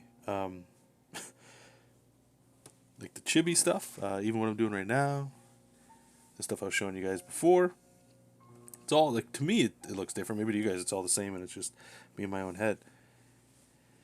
I feel like there's pluses and minuses and projects or looks for each one. It just depends what look is the best one for what project. I don't know. Or it's just like my interest in just dissecting how somebody might get to a certain look in their art is superseding me just drawing. Does that make sense too? Yeah, I'm all over the place.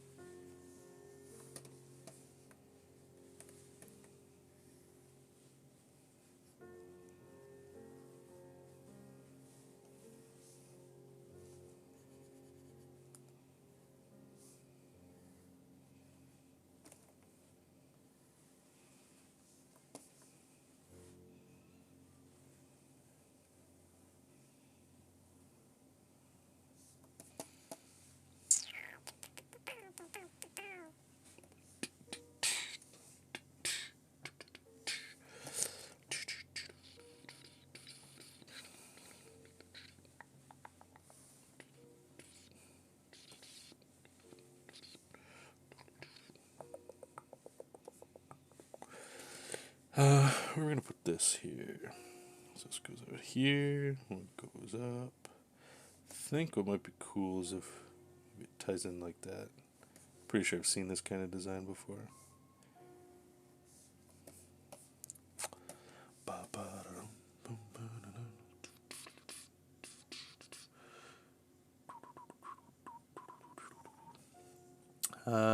Yeah. That's probably the problem. I don't know how to stop it. Besides, like, it's like I said before, like how we're drawn today. I said like many months back, I wanted to draw more like this until I lost my job, and then I was like, okay, well I got to resort back to JESOP style because I feel like that's more commercial and I'm able to get more jobs with that. And then I got my job back, which was great. But then I was stuck. I'm like, okay, well, what better time than now to try a different look? And I've learned so much and I've had so much fun with it, but I don't know what it is. Because like you would think if that's what I wanted to do, I would have just stayed with it. But if I'm getting this creeping feeling of going back or something to like an older look, it's like, okay, well then what it's telling me is it's not the style. It's not my one thing that I'm known for, that I draw like, that gets me to draw in a certain way. It's something else. I don't know what it is. Boredom? Repetition, maybe? Might be repetition. Their legs are going to be cut off, too, by the way, by all the people in the front. In case anybody's wondering why I'm not drawing that stuff.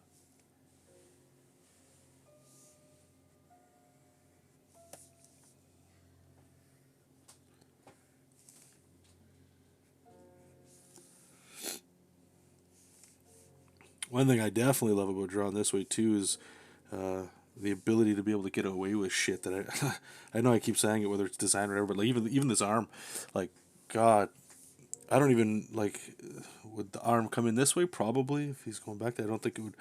It could fold that way, too. Probably would fold that way. But I'm just able to, like, abuse some stuff here for good or bad. I don't know. And I feel like because I'm able to do that, I don't want to step away from this.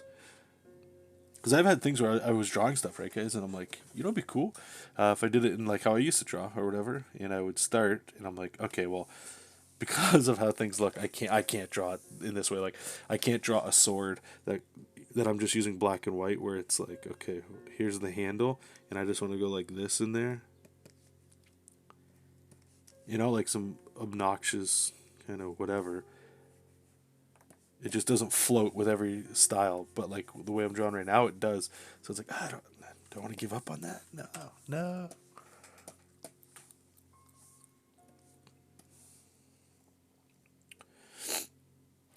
Good times.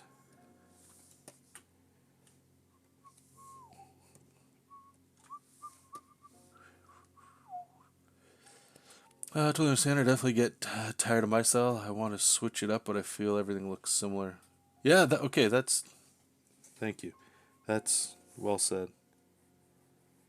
Now that you said that, it clicked. I remember, well, a part of it. I'm still, interested in what people are saying with it.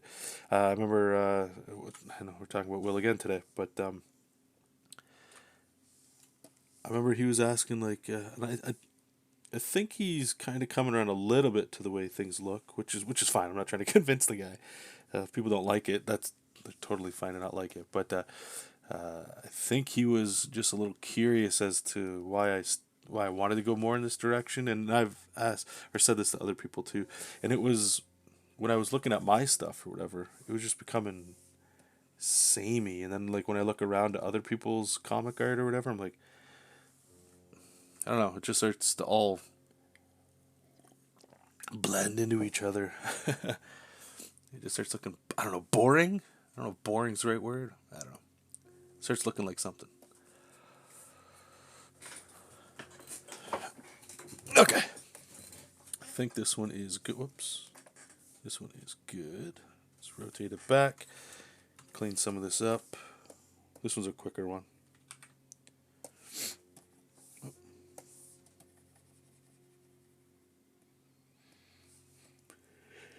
There, we gotta put a little speaker.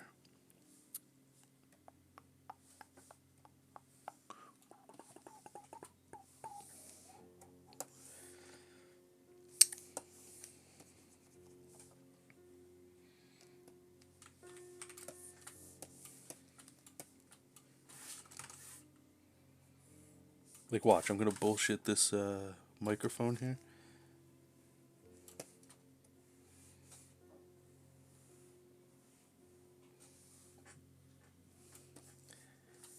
And I just feel like I wouldn't be able to do some of the lines here if I was drawing it my other way.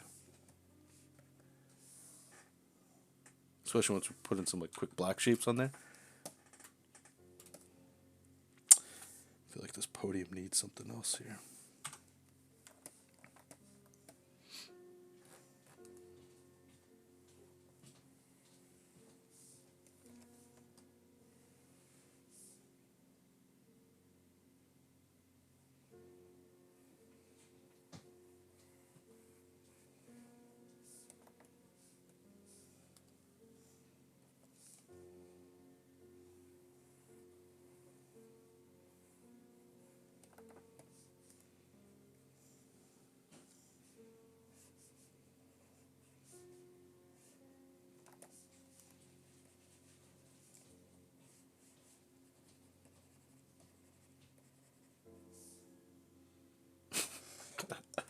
I don't know what's going on over here. It's like this is the weirdest thing.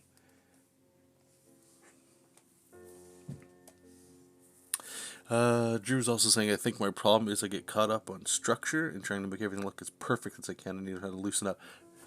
You know what the another hard thing to that is, man? Is like, yeah, you're totally right. If you can, I would encourage it.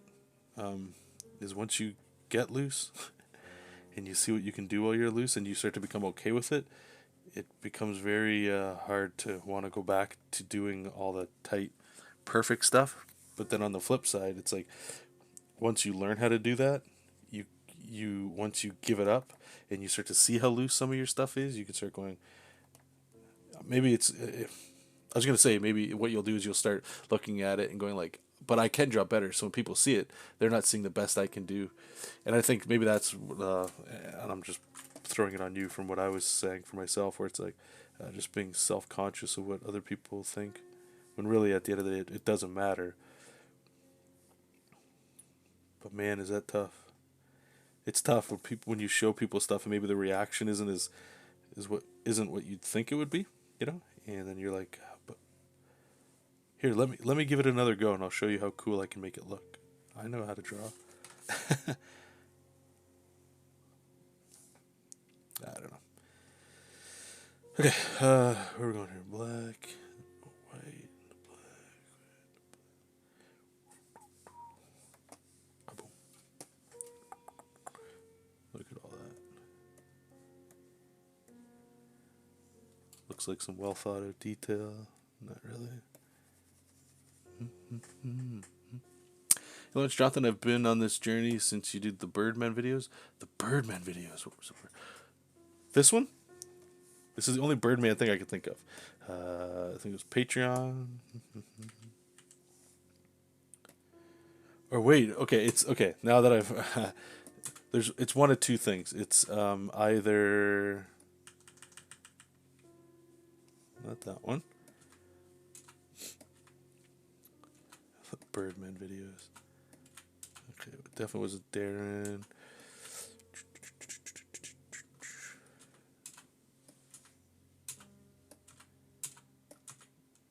Oh man.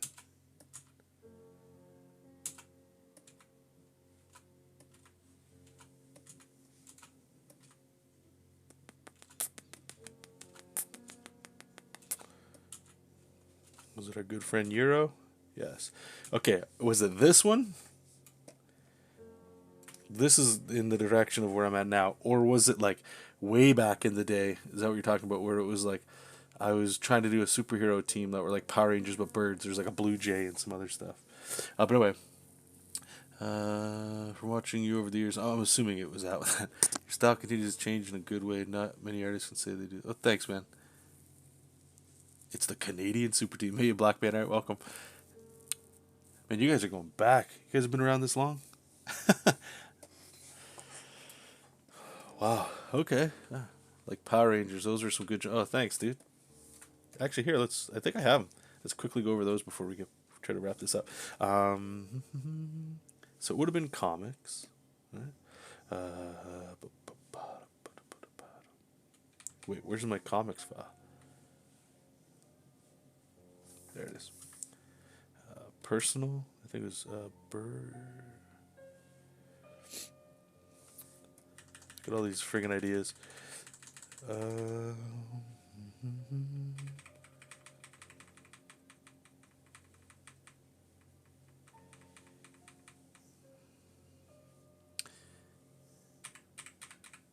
Look at all these ideas for comics.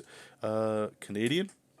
Yeah. Here we go. All right, let's open up all this stuff. It's been so long. Look at, look at how we used to draw, my friends. Back in the day, right, when we used to go like, all right, comics. Let me just get my AK right back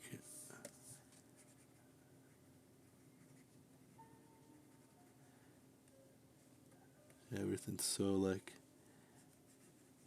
gotta figure out where all the planes are. Get that Adam's apple in there. All right, cast shadow. Gotta have cast shadows. Look at this. How boring this is. You know what? Okay, it's not that it's boring. I know there's plenty of artists that draw this way. It's dynamic. It's expressive. I get all that. I wouldn't begrudge anybody that draws this way. It's not for me, man. Like it used to be. You know what it is? Like I said, I think, and part of why we're drawing the way we're drawing, is like when I used to do it this way. It's this starts to look way more in the direction of real. You know, let's get some rendering in there. Yeah, you guys remember drawing all this stuff in those videos?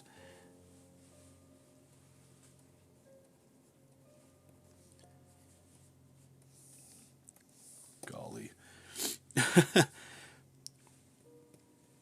So yeah, drawn this way is, you know, this is where I would think, for me anyway, where it's like you can show people and it's like, see, I can draw, I can do these kinds of things.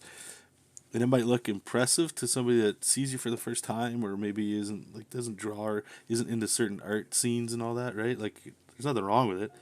But what I think I lose, or what I think I gain anyway, I should say, from moving away from this, was actual like creativity. Like to me, this looks like a guy, right? Like this is this is a dude drawing or whatever. Here we go. Look at this guy. It's the Blue Jay. I thought they looked more Power Rangers than this, to be honest. Fuck, I would do so many things different now. But this was kind of fun. But anyway, this kind of stuff, like I can only push it so far. I can't go extreme with this. You know what I'm saying? Like there's okay, yeah. 2010, so 11 years ago? 11 years. Colored pencils and everything. Then there was the Canadian. This is like the standard and stuff. You know, like I don't know. I can't go back to this stuff. This stuff makes me want to vomit. And then you look at this, and it's like I don't even know which one's better. Better is air quotes, right? Like to me, I feel like there's more energy and stuff, right?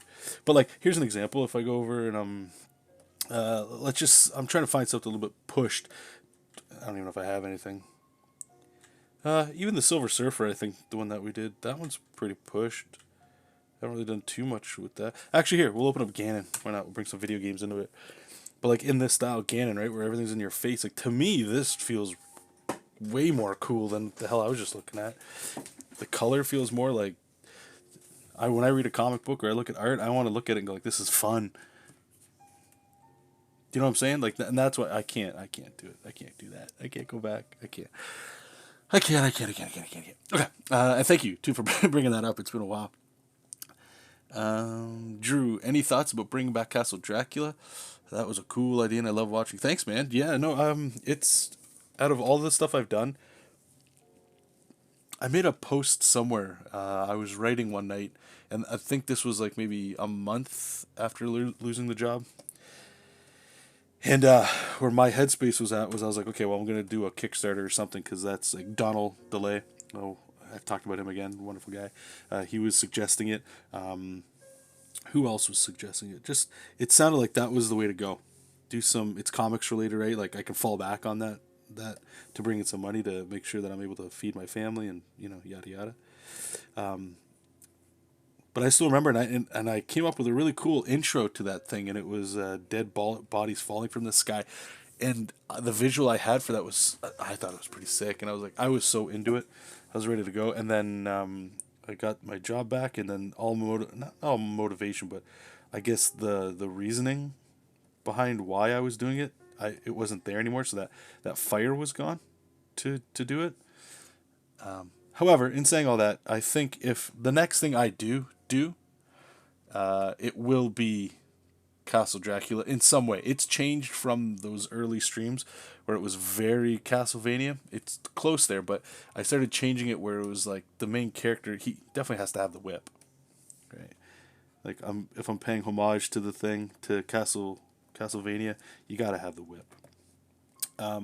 But in saying all that, it was like I definitely needed. I wanted to change it a little bit because I didn't want to just make a Castlevania comic. I wanted to make a what's it called? Something mine, but it was influenced from there, right? So that's where the side character, or the I say the side character, but the other character came in. I forget all these guys' names, but he was blind, and then there's like a whole order of these people that are tasked with getting Dracula whenever he comes back, and blah blah blah blah blah. But anyway, I mean that's getting into lore and all that. I had Donald DeLay. He also had a suggestion, and I was like, man, it was like some fan art. Actually, let me pull it up. I can share it with you guys. And then all of a sudden, I was like, you know what? I want to do this one now too. I chase too many things that are twinkly and shiny, just like my style, right? Let me scroll down. Where'd you go, Donald? Donald tweets so much. So okay, here we go. Let me bring it over here. I don't think there's anything crazy on here. Okay. Oops. Is this showing up? Let me see. Okay. So what Donald was saying here, and by the way, you can follow him at Donald T. Delay, or Fathead, I guess he goes on. You gotta love it. So he was sketching. I don't know why he was sketching this guy. This was like June 7th. But he was saying, this was like a drawing I did of, and I'll show you the drawing that he got it from, but it was just a quote where they took his girl, his city, in his Walkman. Just a retro style synthwave kind of thing. And then he wrote this, and I was like, this is perfect. This is exactly what I wanted to do in a way, but he articulated it where I was like, I got to draw that. It just sounds fun. Where Donald was saying, I do a 1980s inspired revenge story where he travels up a skyscraper, taking on underlings and level bosses until he gets to the final boss. Just fun. It's a video game comic. I got that idea from Corey Lewis. Does so many different things, man. Like the guy is prolific to me. But when I heard video game, and like I was saying before, video games are the thing that got me into drawing and cartoons, not comics. So I was like, that's where like I love that, the marriage of it all, right? But anyway, it was stuff like this where it's just like these ideas are great, man. But with the new style that we're drawing in, I feel like they would be a lot faster to do. It's just actually sitting down to do it. The hard part is doing it without knowing you're doing work without making money. It's a tough pill to swallow. I don't even know where I'm not even gonna go back and look for it. But anyway, so there was that. But Castle Dracula, I feel would be the first thing that I would do. Yeah. Lawrence, you've created your own universes with many stylized characters. If you ever do a poster with each character in a different style, you will see the difference. That'd be wild to do. That's actually a really good idea. Drew, I've been following you since the 24-hour comment. Oh my god, you guys, that's that's so long. Hey, Stu, welcome, man. I just happened to be off work due to back. Oh, I hope you're okay, man. Can you breathe? Back injuries, man, those are the worst. Thanks for popping in. Black Man Art, this isn't the one. I was thinking of your all ages designs you made. Oh, okay, so you're talking about this one. That one's called Spectacular Z.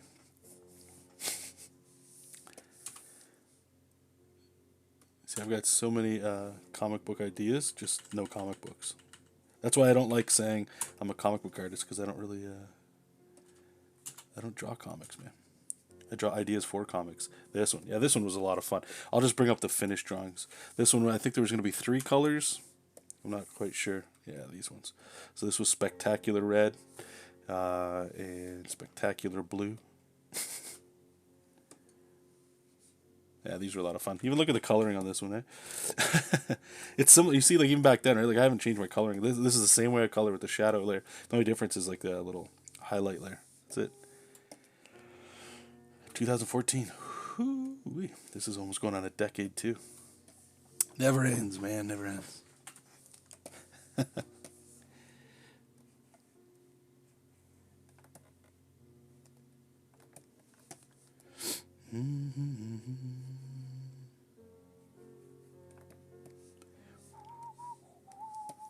I don't want to put a lot of shadows on these ones because they're supposed to be doing an interview.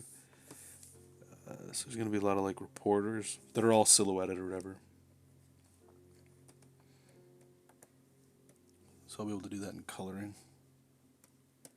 In coloring. Go. Pop that elbow out. Okay. I think that might be it for the black areas.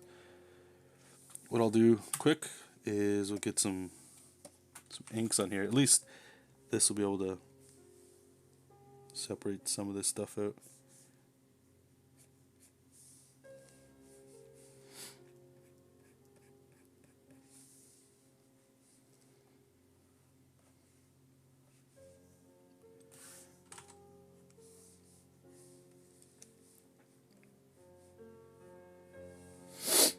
Oh, sniffles.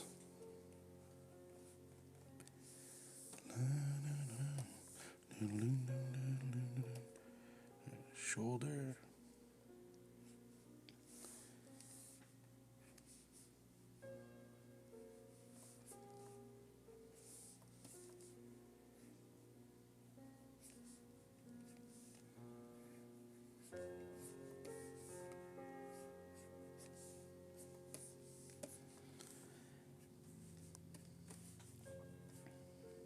Let me throw it back at you guys, because you guys, here's your video with the design. Oh, you're gonna, can you link? I don't know if, I think link should be turned on. If not, just post the link, but like break it up with some spaces and stuff. That way the algorithm won't know. But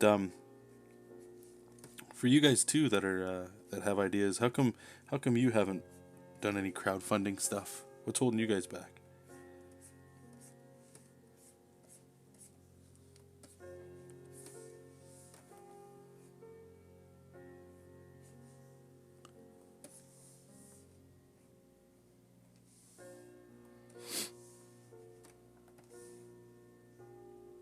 Okay. I think these guys. I want to do some like energy with this guy's eyes. He's a superhero or a villain or something. I don't know. So.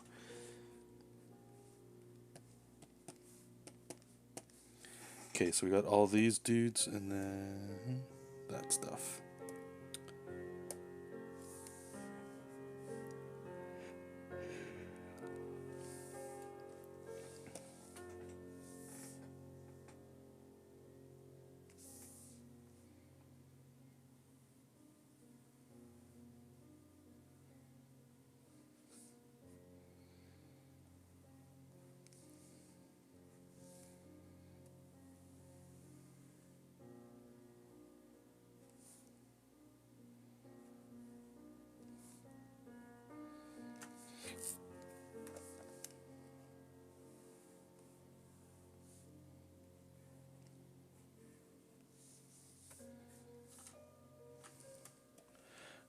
Drew, I get self-conscious. Plus, I haven't built the following. Okay, I could understand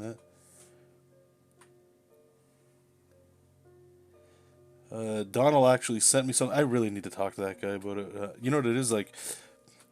If you're listening, Donald, it's not any disrespect, or maybe it comes across that way. It's just like I said, I feel like I don't have the time to do that stuff, and maybe I don't have the want. Like I think in the back of my mind, I think it'd be cool to finally do something that's my own, because who knows what could happen from that. I guess it's like what in my mind what I'm giving up is like free time, video games, family time, like important things. If I didn't have a day job, I mean, it would be a different thing, but I guess it just comes down to like what's important to you. What is it you actually want? That kind of thing. And maybe it is I just don't really care to do anything for comics, even though I've got all these, to me, fun ideas, but other people might not find them fun. Who knows?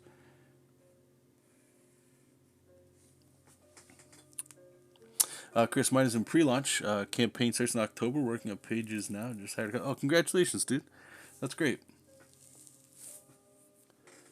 Proud of you, man. Did you want to post what it is in the chat? People can check it out. That's the other thing too. I should say, Drew. Some of the stuff I heard. That's why I brought Donald up. Was he recommended some. It was, I believe, it's some resources, or at least a guy who's Comicsgate that has a channel. Again, whether you agree with their stance on stuff, like that is not why I'm bringing this up. It's more about helping people, right? That's generally all this is ever be. But the guy was talking about like it's almost like a checklist in a lot of ways of what to do when you're launching your comic, how to prep for it, and how to get ready for it, yada yada. And it was actually really informative, man. It was like some people do 3 to 6 months before, like Chris is saying, like in pre-launch, and that's when you start building up your audience and getting people excited for when it launches and all that stuff. It's not like you need a following. Like if you have the earlier you have a following, the better. But you got to start somewhere, right? So it's like it was just interesting to hear what that guy was saying. I dug it a lot. I think he put like a PDF or something online. You could from the video that you could check out. I know I'm just speaking in generalities here that you won't be able to like probably find it on your own. However, it was really really eye opening stuff. Because a lot of people have already done a lot of the hard work and trying to figure this stuff out, and all you got to do now is sort of like, whoops, we got to put this head right there like that. All you have to do is pull the trigger and do it, right? Like, but it can be a little harder said than done. Anyway, all right, let's turn this off there just so we can see it. Cool. All right, so I think this one's done too. There we go. Got the 3 guys who are standing there. Some people, some camera stuff. Okay. So let's duplicate that. Color. Combine it all. Get rid of the white. Make a new layer. Save it. Let's move on to the next one.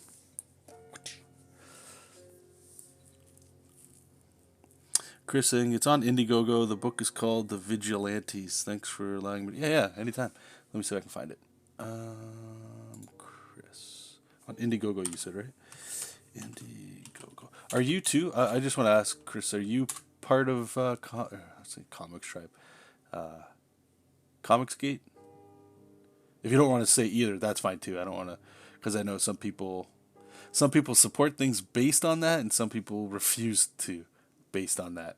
So if you don't want to, the only reason I'm asking is I'm just curious because a lot of people, it sounds like, especially for comics, they're like going on Indiegogo, and it just sounds like people are just having great success over here.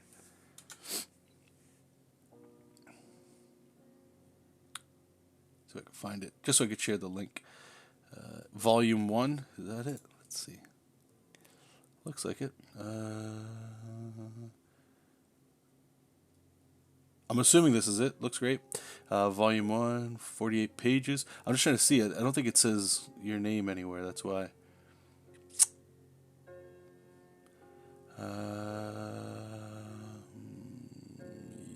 Yeah, I don't know.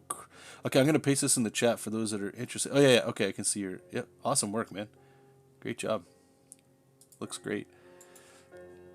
Here, let me post it for everybody else that wants to follow it. It looks like it hasn't started yet, like you were saying, but it's good to go.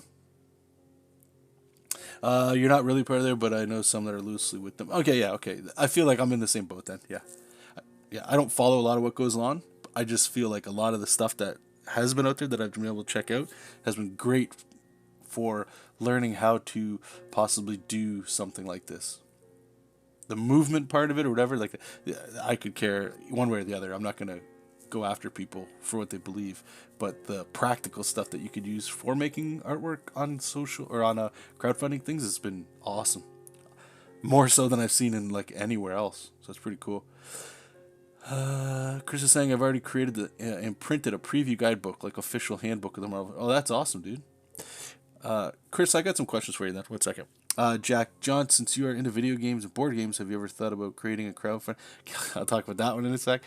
Stu Man, I'm really looking into doing Kickstarter. It just seems so intimidating, but I am looking into something. Yeah, okay, I could see all this. Actually, here, let me go on YouTube real quick. See if I can find it. Good luck too, Chris, and keep me up to date with how that's going. I'd love to share that wherever I could for you. Liked videos. I think I liked it so I could go back and find it. So I can go back and look and find it. Is that what I just said? Good God. Okay, maybe I put it in something. Oh, I got way too much crap. Comic book? Did I put it in there? Nope. Sorry, guys. Just 1 second. I'm trying to find a link to send to you guys. I think it would help you guys out a lot.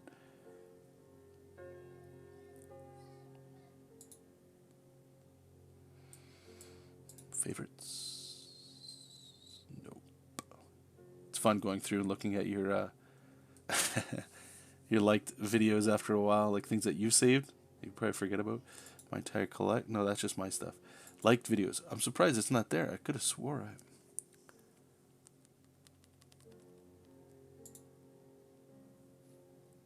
Damn, that's a shame.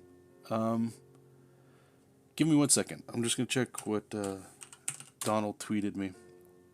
I think that's how I found it.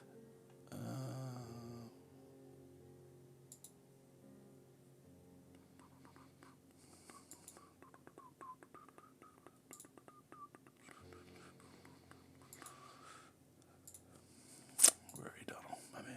Okay. Replicator comic.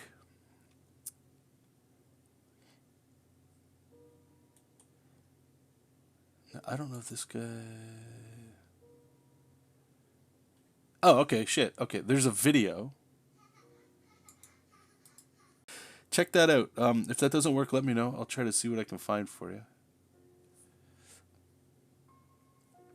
But yeah, on there, he's got like this whole list of like, there's videos you can watch. Talks about what you probably, like, this isn't like a to do, but like you should do all of these things for a successful campaign, I guess.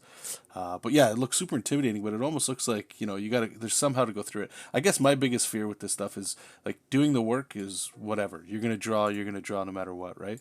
I guess my question, this goes to Chris, and then I'll answer some of those other ones while I draw here, is like, so if I'm coming at this, and I know this is probably the wrong question to ask when you're trying to just share your idea with people, but like making money, right? It might sound greasy or whatever, but like I'm curious as to, I know you got to spend money to make money, but when you post, how much does it cost to like make one of these books? And I'm in Canada, so I know that the answer is going to be radically different than people in the U.S. or otherwise, but for me, I feel like I still have too many unknowns. I think I remember even, and I'll stutter the shit out of all this, guys. Just bear with me. I'm more than sure I remember Donald talking about this, and this is why I need to talk about him more. And Chris, sounds like you might be the guy to talk about it because you're here. I always, and I think I saw in your campaign there too, it's like 48 pages seems like the magic number for these crowd-funded comics. Because, and I agree, I don't think people really care about individual issues anymore. People like graphic novels. I know I do. I prefer a graphic novel. But 48 pages is almost like this mini graphic novel or something. You still feel like you're getting a substantial amount of story. It's not a 22-pager, right? Yada, yada, yada. All that stuff. So is it 42, 48 pages? Is that the magic number that seems to be doing well? How much does something like that cost to get printed? And again, maybe just probably spending a few minutes watching some videos or listening to people talk about this would answer all these questions I have, but I'm just curious about how much it costs to make let alone hiring people. I understand hiring people is always going to throw a wrench in things, but let's just assume you're doing everything. Everything in terms of the production of the art. Okay, so the book is done. You've already got all that. And then you got to find a printer. I don't know where all you guys are going to find printers, especially if you don't have any local, right? So let's assume there's no local printers. All that stuff, and then it comes down to, okay, so how much, and then after shipping it all, like, how much money are you making? Are you making a profit, or is this more of like a long-term thing where you're hoping over time you'll make money? Is this does any of that make sense, or is this like just too whatever? I guess the fundamental part of the question I'm asking with the money is like, I know money's not everything, but if I could justify myself to stop taking work from people to give this a shot, I would definitely try it. And I know your results will vary from other people. You know what I mean? Okay, let me just go back and check it out. I'm glad some people are digging out Chris's stuff here. Jack, okay, so he was asking about board games and video games, crowdfunding it. And Stu was talking about how intimidating. I agree. It does seem intimidating. I know the list and stuff that I sent, and I know people talking about it. Definitely starts taking the fear out of it for me. Probably for you too, because it becomes less about what you don't know and more about what you know. And once you know things, you're in control, right? But as for kickstarting stuff, so I work at a video game company. The amount of time it takes and money, like if you're not doing it yourself. One sec.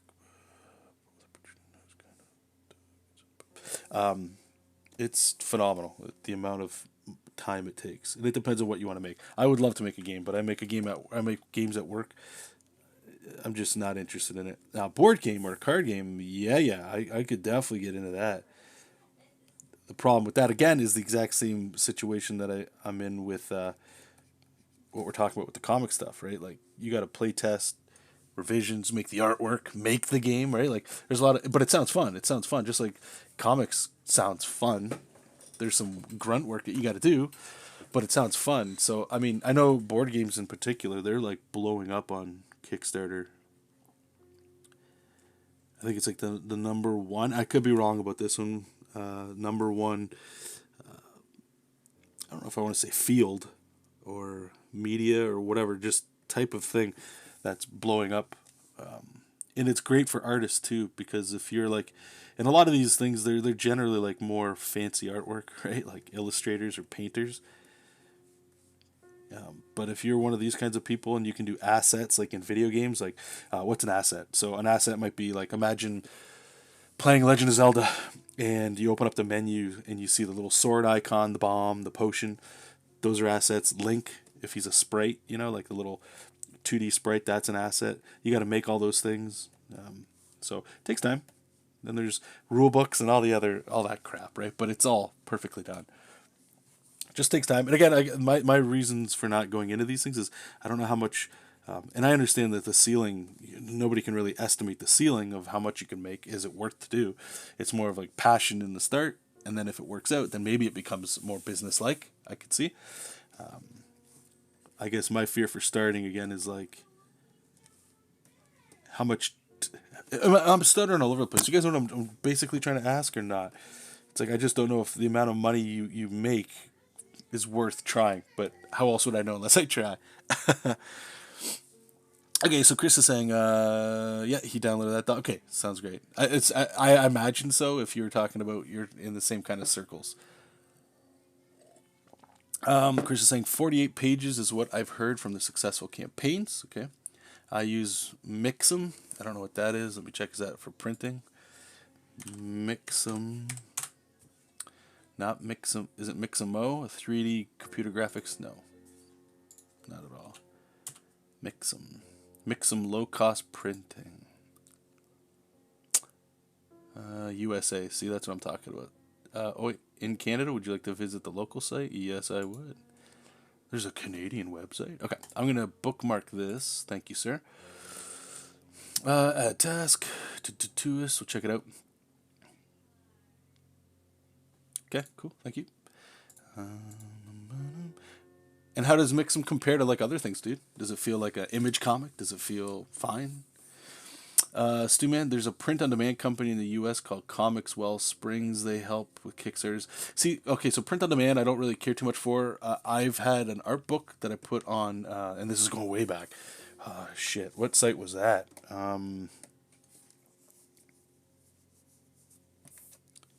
Tip of my tongue. Kablam. And it was good. It was fine. I didn't have any problem with it. It was just the cost. Since it's print on demand, the cost is like phenomenally high. And another thing too is like I don't want to get stuck with inventory. I don't think anybody wants to get stuck with inventory. So I understand the appeal of print on demand too. Basically, what I'm saying is I want all the money and none of the problems. That sound like everybody else too? Okay. So Chris is saying 48 page perfect bound book. It's 52 pages, total pages. Now, why is that? What am I missing there? 52 pages? Is that a cover included? 48. So we're talking 4 extra pages. 1, 2, 3, 4. So is that cover, back cover, inside cover, back inside cover? Is that the 52? 300 copies is about 1,600. Okay. Most printers help with crowdfunded comics nowadays, which is useful. Some will even direct ship. Okay, that's got to be huge, direct shipping. I guess my goal is not to make... No, of course, and again, I know I'm not trying to make it sound like just the whole point of this is to make gangbusters at all. What I guess I'm trying to get at, and I'll read what you're saying there, is the first thing you make most likely probably won't be insane. But if it shows promise that there's a chance that you can make money where you don't have to take on other work, I think that's where it becomes interesting. For me, I mean, you could do. Some people just want to get their own shit out there, right? Which is cool too. So he's saying, I guess my goal is not to make a ton of money. This is a passion project for me, and I have a good career and job. See, that's what I'm talking about. Yep, I hear you. You can order a sample package from the quality printers.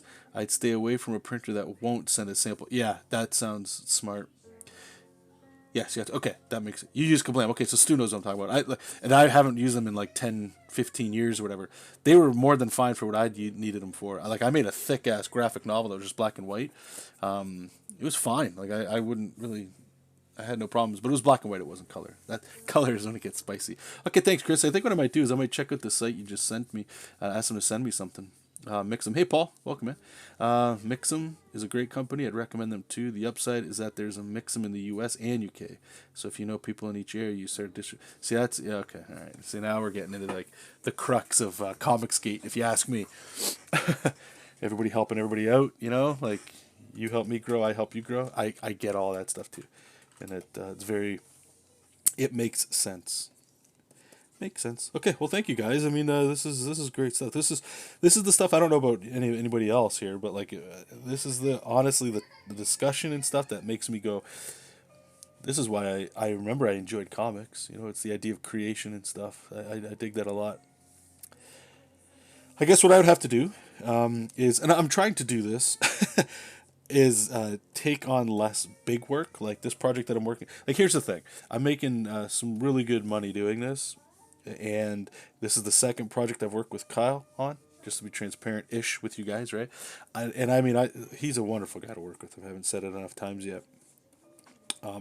And I enjoy the work.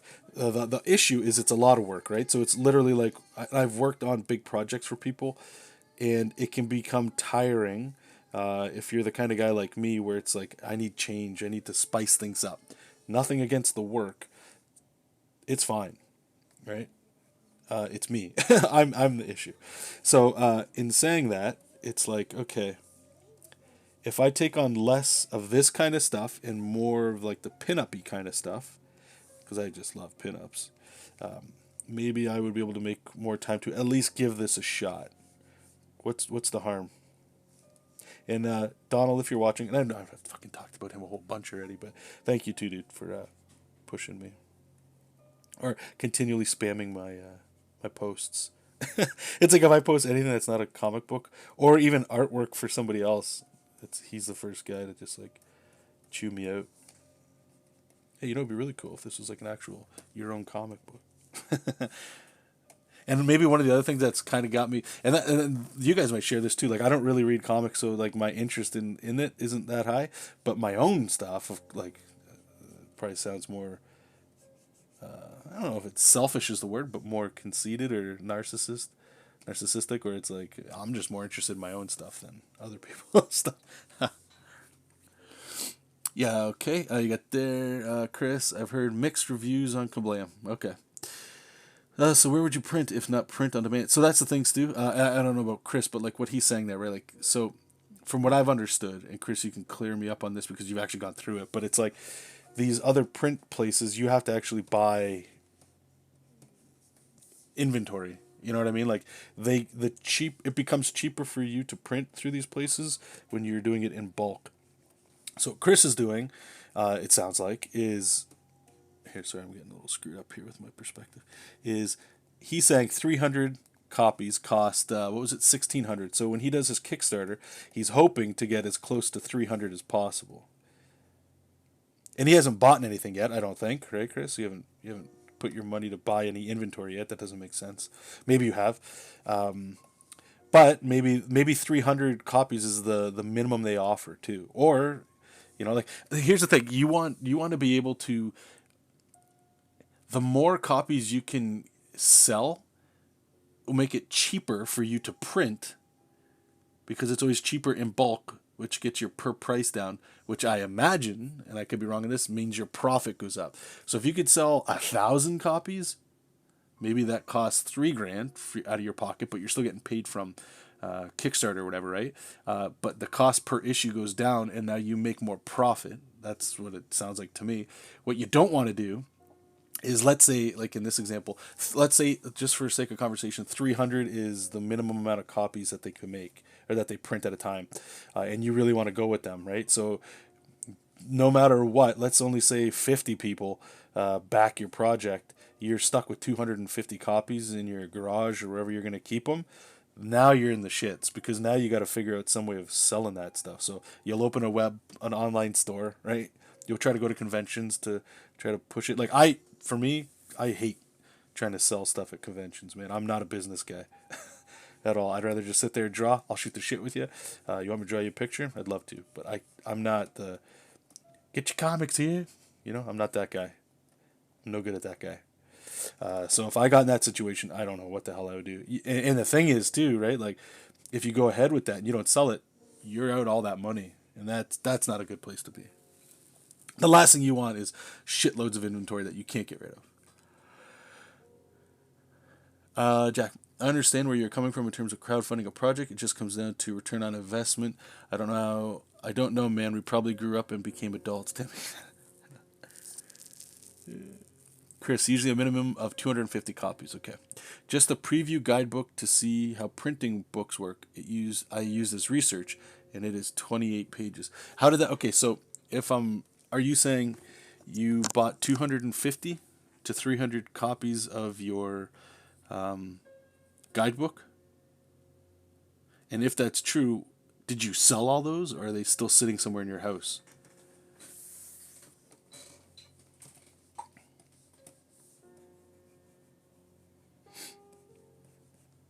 And this is the intimidating part, right? Because now we're getting into math and business. It's not, I don't know what style I should draw in. Style starts to sound like, who cares when you start talking about business stuff. And I would say too, like, the more you do this, it's like anything else, you become more comfortable with it. So you'll start to expect, right? Like, and other people too, the people you're trying to sell to, they'll start to expect things from you, right? Like if this is what your artwork looks like, the next time you do book 2 or a whole new IP, you'll start to get expectations from you of what kind of quality you'll produce. And also too, I would argue, right? Like sometimes, I guess it turns into this, right? Like how much money do you want to make? Which is, I don't know anybody that wouldn't want to make money, but how much money do you want to put back into the book? Right? Like let's say you're just coming up with like what we're suggesting here, I have to imagine, and it gets successfully funded, you're like, cool, I can make it. But let's just say you make $1,000, and then all of a sudden, after day one, it turns out that you've made $10,000. Okay, so that's an extra $9K. So I don't know how much money that means in your pocket. I really don't. But then the possibility starts opening up where you're like, oh, okay, well, now what we might do is this is fully funding our second issue, right? And then or better paper quality or hardbound books, or then it starts turning into like an awesome product, right? And this is where it starts going back and forth. I've listened to Ethan Van Sciver's stuff. I've listened to other people's things, and that's the stuff that I keep hearing that turns into like the catch-22. Not that they've done anything wrong with this or anything, because I don't know. I've never done any of it. Where it starts turning into like, okay, do I start making holographic covers? You know what I mean? That kind of stuff. I don't know. Trading card, that stuff. I have no idea. Okay, so there you go. So Chris is saying a 28-page book from that site, ordering 250 copies. The above makes the comics about $5.33 each. He sells the book for $25. That's another thing too. I should point out that I remember hearing, like when I first started hearing about Comicsgate stuff, when people were talking about numbers and all that, people were getting real hot and like pissed off of that. Maybe not pissed off, but I do remember Tyler James, and this isn't anything against him, just him in particular. When I was first asking about Comicsgate and stuff, because I was getting interested in this because of all the reasons I said before, and I remember him, and it wasn't just him, but I just remember him. That's why I'm bringing him up with this. This isn't to throw him under the bus at all. Is that it sounded like, and I maybe just misunderstood him, but it was like he couldn't wrap his head around like, how the hell could you ask somebody $25 for a comic book? I don't disagree. That's crazy. That I wouldn't spend that myself, but I'm not the target audience. Do you know what I mean? Oh, one second, guys. I got a little phone call here.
Oh, there you go. Oops, clicked the wrong button. I don't even know what the hell I was talking about. Oh yeah, it was at 25 pages, and I was like, yeah, that or $25. I'm like, that's not for me. But again, I'm not like I was already saying, I don't read comics really anyway, right? So I'm like, I can't argue that. I could see what he's saying in the value for the customer, blah blah blah. I get all that, but at the same time, the part that I was kind of hearing, and I was like, yeah, I find it very, I can't disagree with this myself. Where it's like, that's not set in stone. There's no rules, right? Like, you could charge whatever the hell you want to charge $100 for a 12-page book. Go ahead. People buy it, they buy it, right? They let the customer make the call. What you think the best value is for the customers, that's your call, right? So so you get the thing is with that too is you start seeing what other people are doing. A lot of these Comicsgate cats, or just that mentality, not the mentality, but like the business practice perhaps of like a suggestion of what to do. Some of them are they're making that money with it, right? So it's like that. So that's another avenue that's opened now that you can try to do if you want. Anyway, sorry. So he was saying,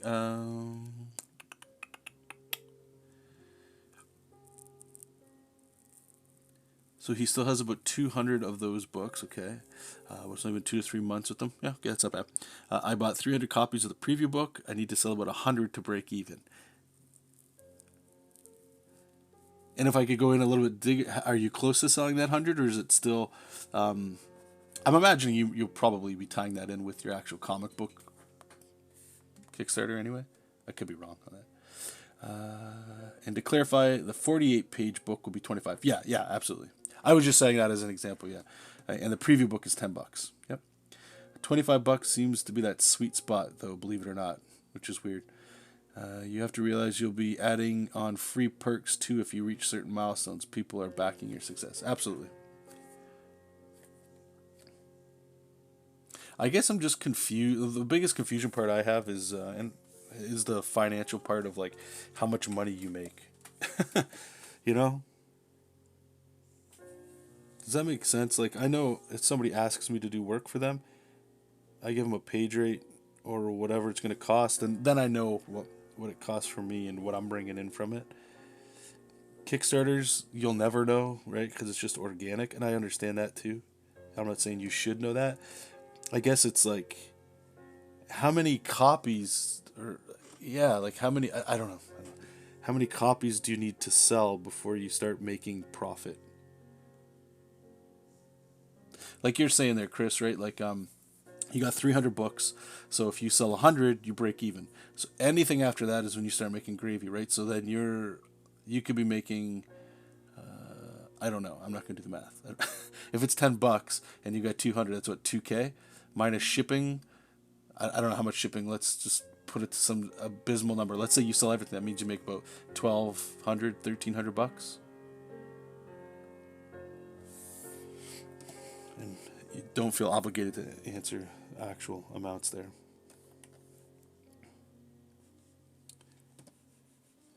And I guess the other thing too, right, is that you never know what people like out there, what people are willing to spend money on. So you could get some, for whatever reason, you could make Ninja Turtles. Your idea could just resonate with people, and I would say too, like as somebody that looks to Kickstarter for board games and stuff, or that backs games,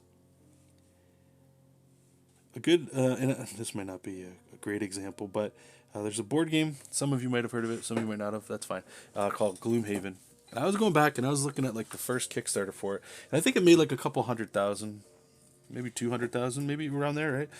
And then it now anyway, it's like currently like one of, if not like one of the highest rated board games of all time. It's like that good, people think, right?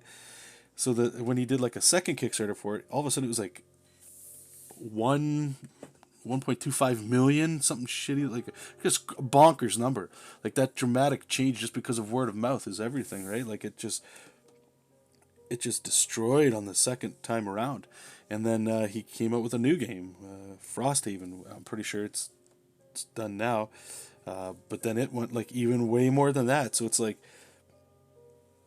I'm not saying you just do these things just to make money, and you don't just do these things with the expectation that you're going to make money. But I'm not going to sit here and pretend to not know that like the more you make, the theoretically, so long as it's good, and word of mouth goes up there and it grows organically like that, the end game of this stuff is generally higher than it was before. So it's like the ceiling just keeps raising, so long as you just keep doing the right things and you keep making what you're doing, have discussions with people and all that kind of stuff. Anyway, and like I said, I know board games are not comics, but the same mentality I think applies to it. Chris says it all depends on the cost going into it. Yeah, absolutely. I'm doing most of this myself, so costs for me are lower. Yeah, Maxim Printing quote. Good morning, Edward. Maxim Printing quote includes shipping costs, which is nice. Yeah, that's huge. I looked at Print Ninja and shipping was too high because they print everything from China. Yeah. You definitely have to weigh the costs both in time and money. I'll say this, man. I definitely think trying it is worth it. Because look at all the resources here. You're telling me a site that I could check out that apparently a lot of people are digging. That means other people have already put their money where their mouth is. Like they already tried these places. They dig it, so I might dig it, right? So go check it out. Check out this printing thing. You're telling me they send like a free paper sample to see what you like or what it feels like and all that. That's even better. So the risk of surprise in quality is down. That's all great. And if all I have to do is just take some time off to make a 48-page book, that's the good stuff. I guess that another thing too, because like all this stuff I see, right? Like the longer you can pre-launch, the better. And I understand the reasons for that, but it's like maybe is that the like pressure to give yourself, where you're like, hey guys, I'm working on a book that is going to launch in 6 months or whatever, and you've only got like a page or two done, you know?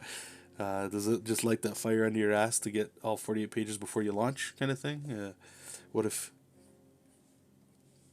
Because I'm trying to think, if I finish the book before I launch it, that means I don't know how long it would take me to finish 48 pages. Let's assume 3 months or 4 months. So we're looking at almost the fall, and then if I'm waiting up to 6 months till I launch, that's like next summer. So now you're like a year out before, and then that hasn't even. That's like a year and a half out. But that's probably the way to think about it. Edward, good news. I'm going to get an iPad for my birthday. Congrats, man. I hope you dig it. I will see if I can get Procreate installed. Yeah, man, enjoy. I'm a fan of Clip Studio Paint on it. I just like the workflow. It sucks that you got to pay every year, but you know. Chris, they sent an actual comic that they printed. Oh, really? Cool. That's pretty neat. Oh man, you know what I think I need to do with this? I need to, Chris. If you want to send me on Twitter or Facebook or anything, you don't have to. I know time's precious, but if there's anything you've watched, like something in particular that I could watch that talks about profits, I would be interested in. Because I think that's what I need to look into. Finding out what I need to do to like that list, all that makes sense. That's great. Once I've decided to do it, I guess I just need to try to gauge how much I could possibly make to see if it's worth taking off, like, the a couple months or few months that it's going to take to make something, from declining work for other people. Although I guess you live once, right? So what's the fuck's the point? You may as well try it.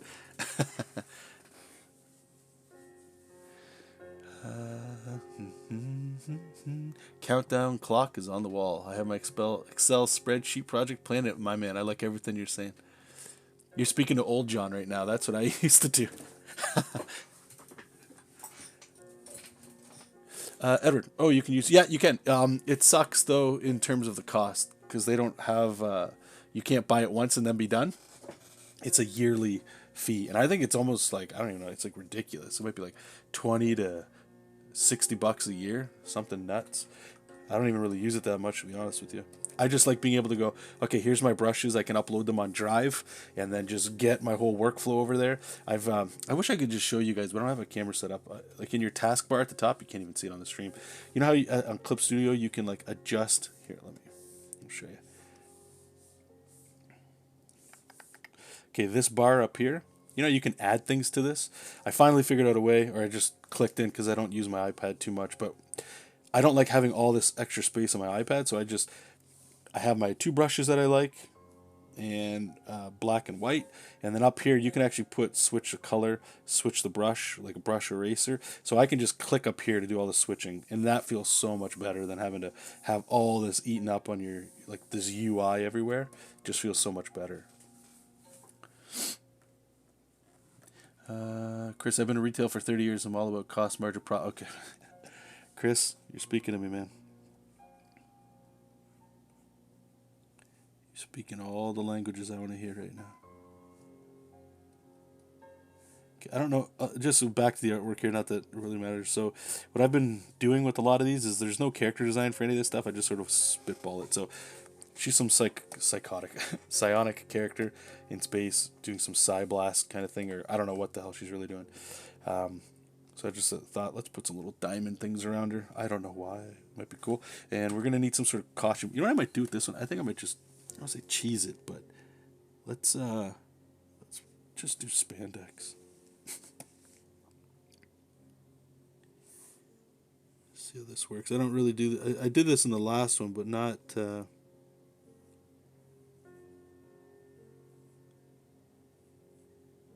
Not too much.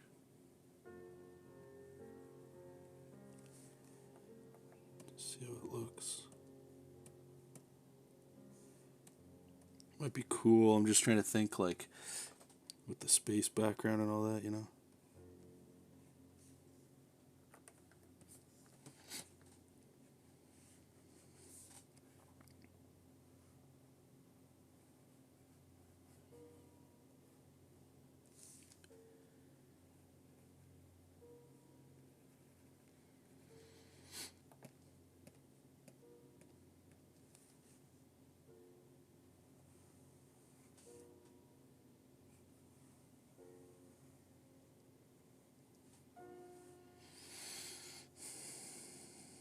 Whoops, what the hell am I doing? I'm going to... I filled in the wrong thing black. So all that'll be black.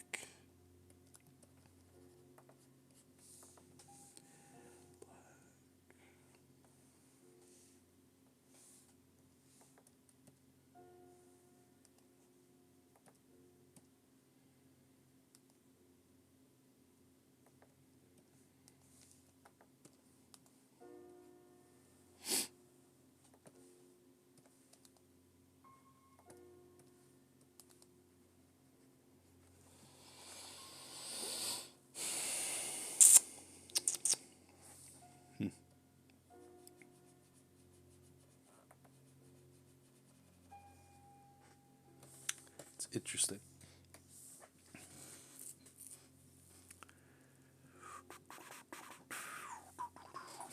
A lot of people use Procreate though, dude. So I wouldn't sleep on it. I can't. I couldn't get into it. Like I say, I'm a Photoshop guy. So Clip Studio and everything just flows. Like work. If you know, like you can adjust to anything, and I guess it depends what you do. Some people, they just do pencils in Procreate too, right? So that could be something.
Yeah, you too, brother. Thanks so much.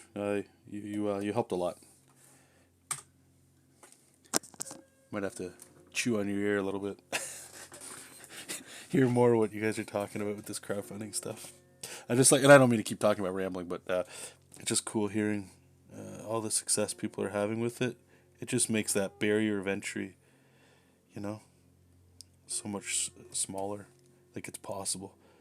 Other people are doing really cool things, so you can too, or at least try to.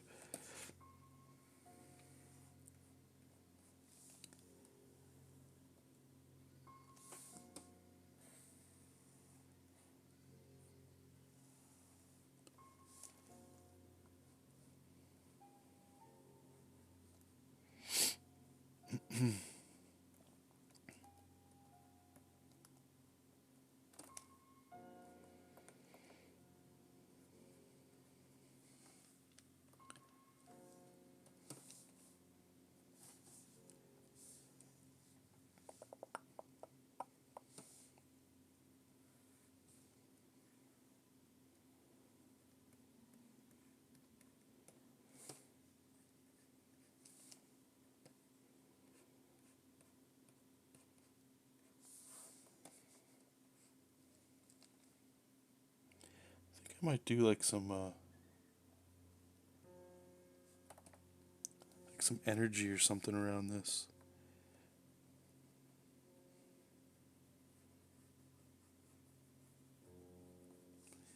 You know, so she's kind of like psychically holding this stuff together. Maybe. Hopefully it reads that way.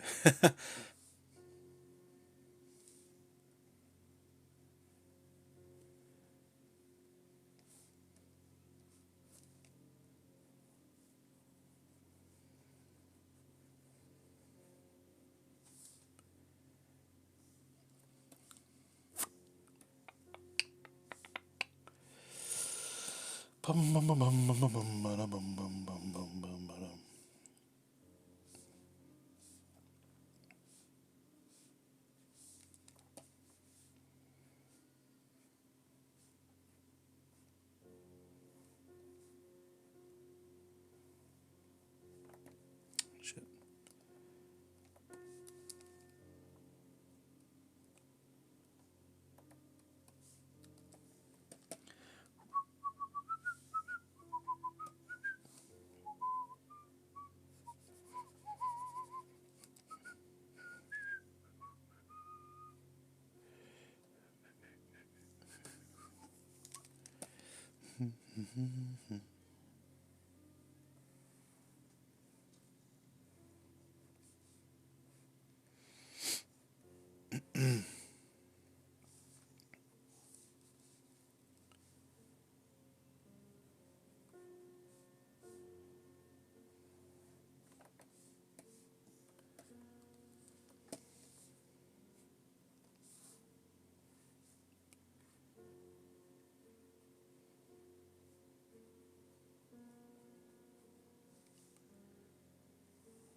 Thanks, man. It's just stuff, right? It's just stuff on the screen. The stuff really starts singing once we get into the color. Then you can start. Your eye doesn't just drift everywhere, right? Like, you don't got to fight with black and white art just to get your eye to go somewhere. Color can move it along. But I appreciate it. Thank you.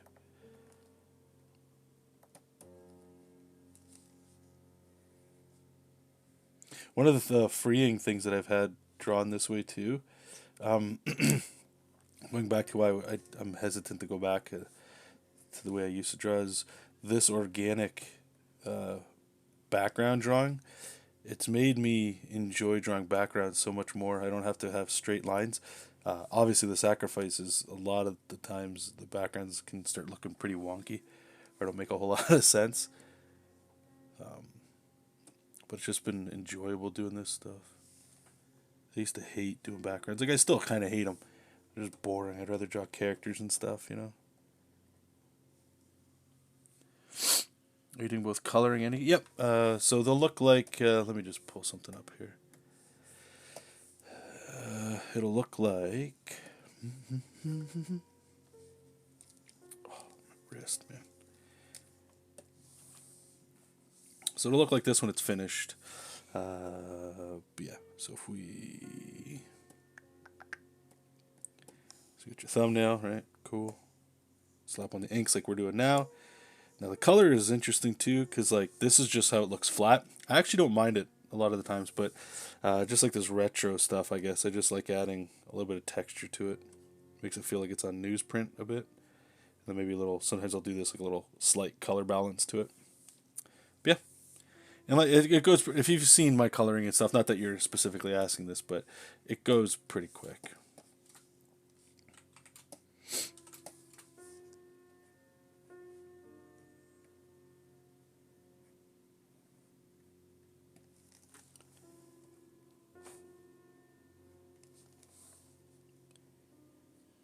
One thing that I've tried to make sure since Alexander's been born is like no matter what the style I'm doing is, like, what are some shortcuts I can do to speed things up. I know the cost, you know, might be art quality or whatever, but you know, I don't want to spend all. I don't want things to take 2 weeks to finish something. I might be able to finish in a day, you know? Or I don't want things to take so long that I don't want to work on them anymore. If comics have taught me one thing, like especially people that read them, is, and I mean read them, no, that don't just look at the art, but people that read comics, they don't really spend a lot of time looking at the art too much. There might be a cool pinup or something, but it's generally pretty quick. You know, like you're in, you're out, you're looking at some fun stuff, and then move on to the next one. You've got a pull file. You've got a lot of issues to read every time you pick stuff up. I know it's not always true, but generally it seems to be, at least in my experience, it's been true. All right, let's put like some little debris pieces.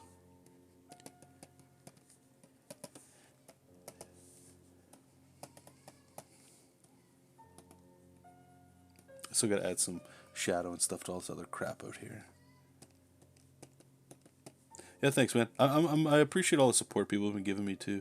As much as I get in my head about if I'm making the right call, art wise or career wise with this stuff, I think the amount of people that get turned off by this, which is fine. I'm not trying to appease everybody, but I've been getting so much support from people too, where they like this. I know it's different, but it means a lot when people start saying that they really like it, or it's okay, or it's not bad, or yeah, it's good. Like art's such a, it's twofold, right? Like it's something you use sometimes to get out of your own head, or just to survive. Some of us, like you just got to draw. But it's a visual medium, and you get people, you want to share it with people, you want to give it to them so they can interpret it or enjoy it. So it can be hard, because you want to not only enjoy it yourself, but you want people to react to it.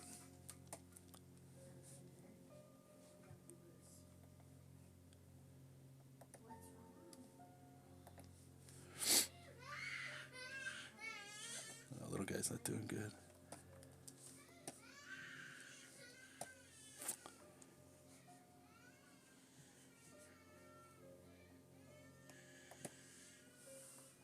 Alright, I'm going to add some spot blacks to that stuff later. I just want to make sure this background, just so I can weigh the blacks here.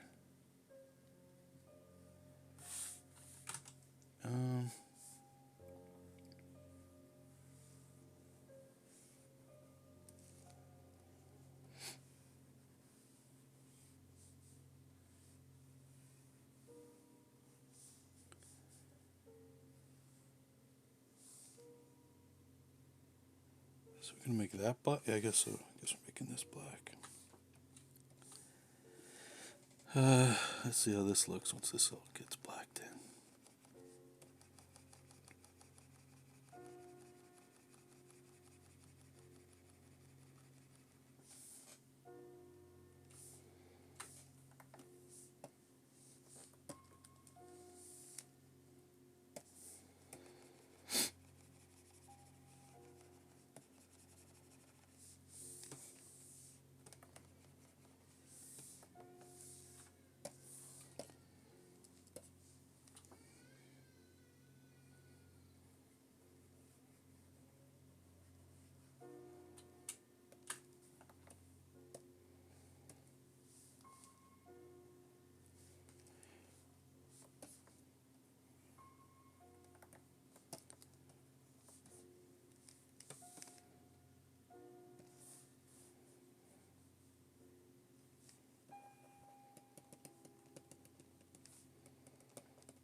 We'll put the planets in soon.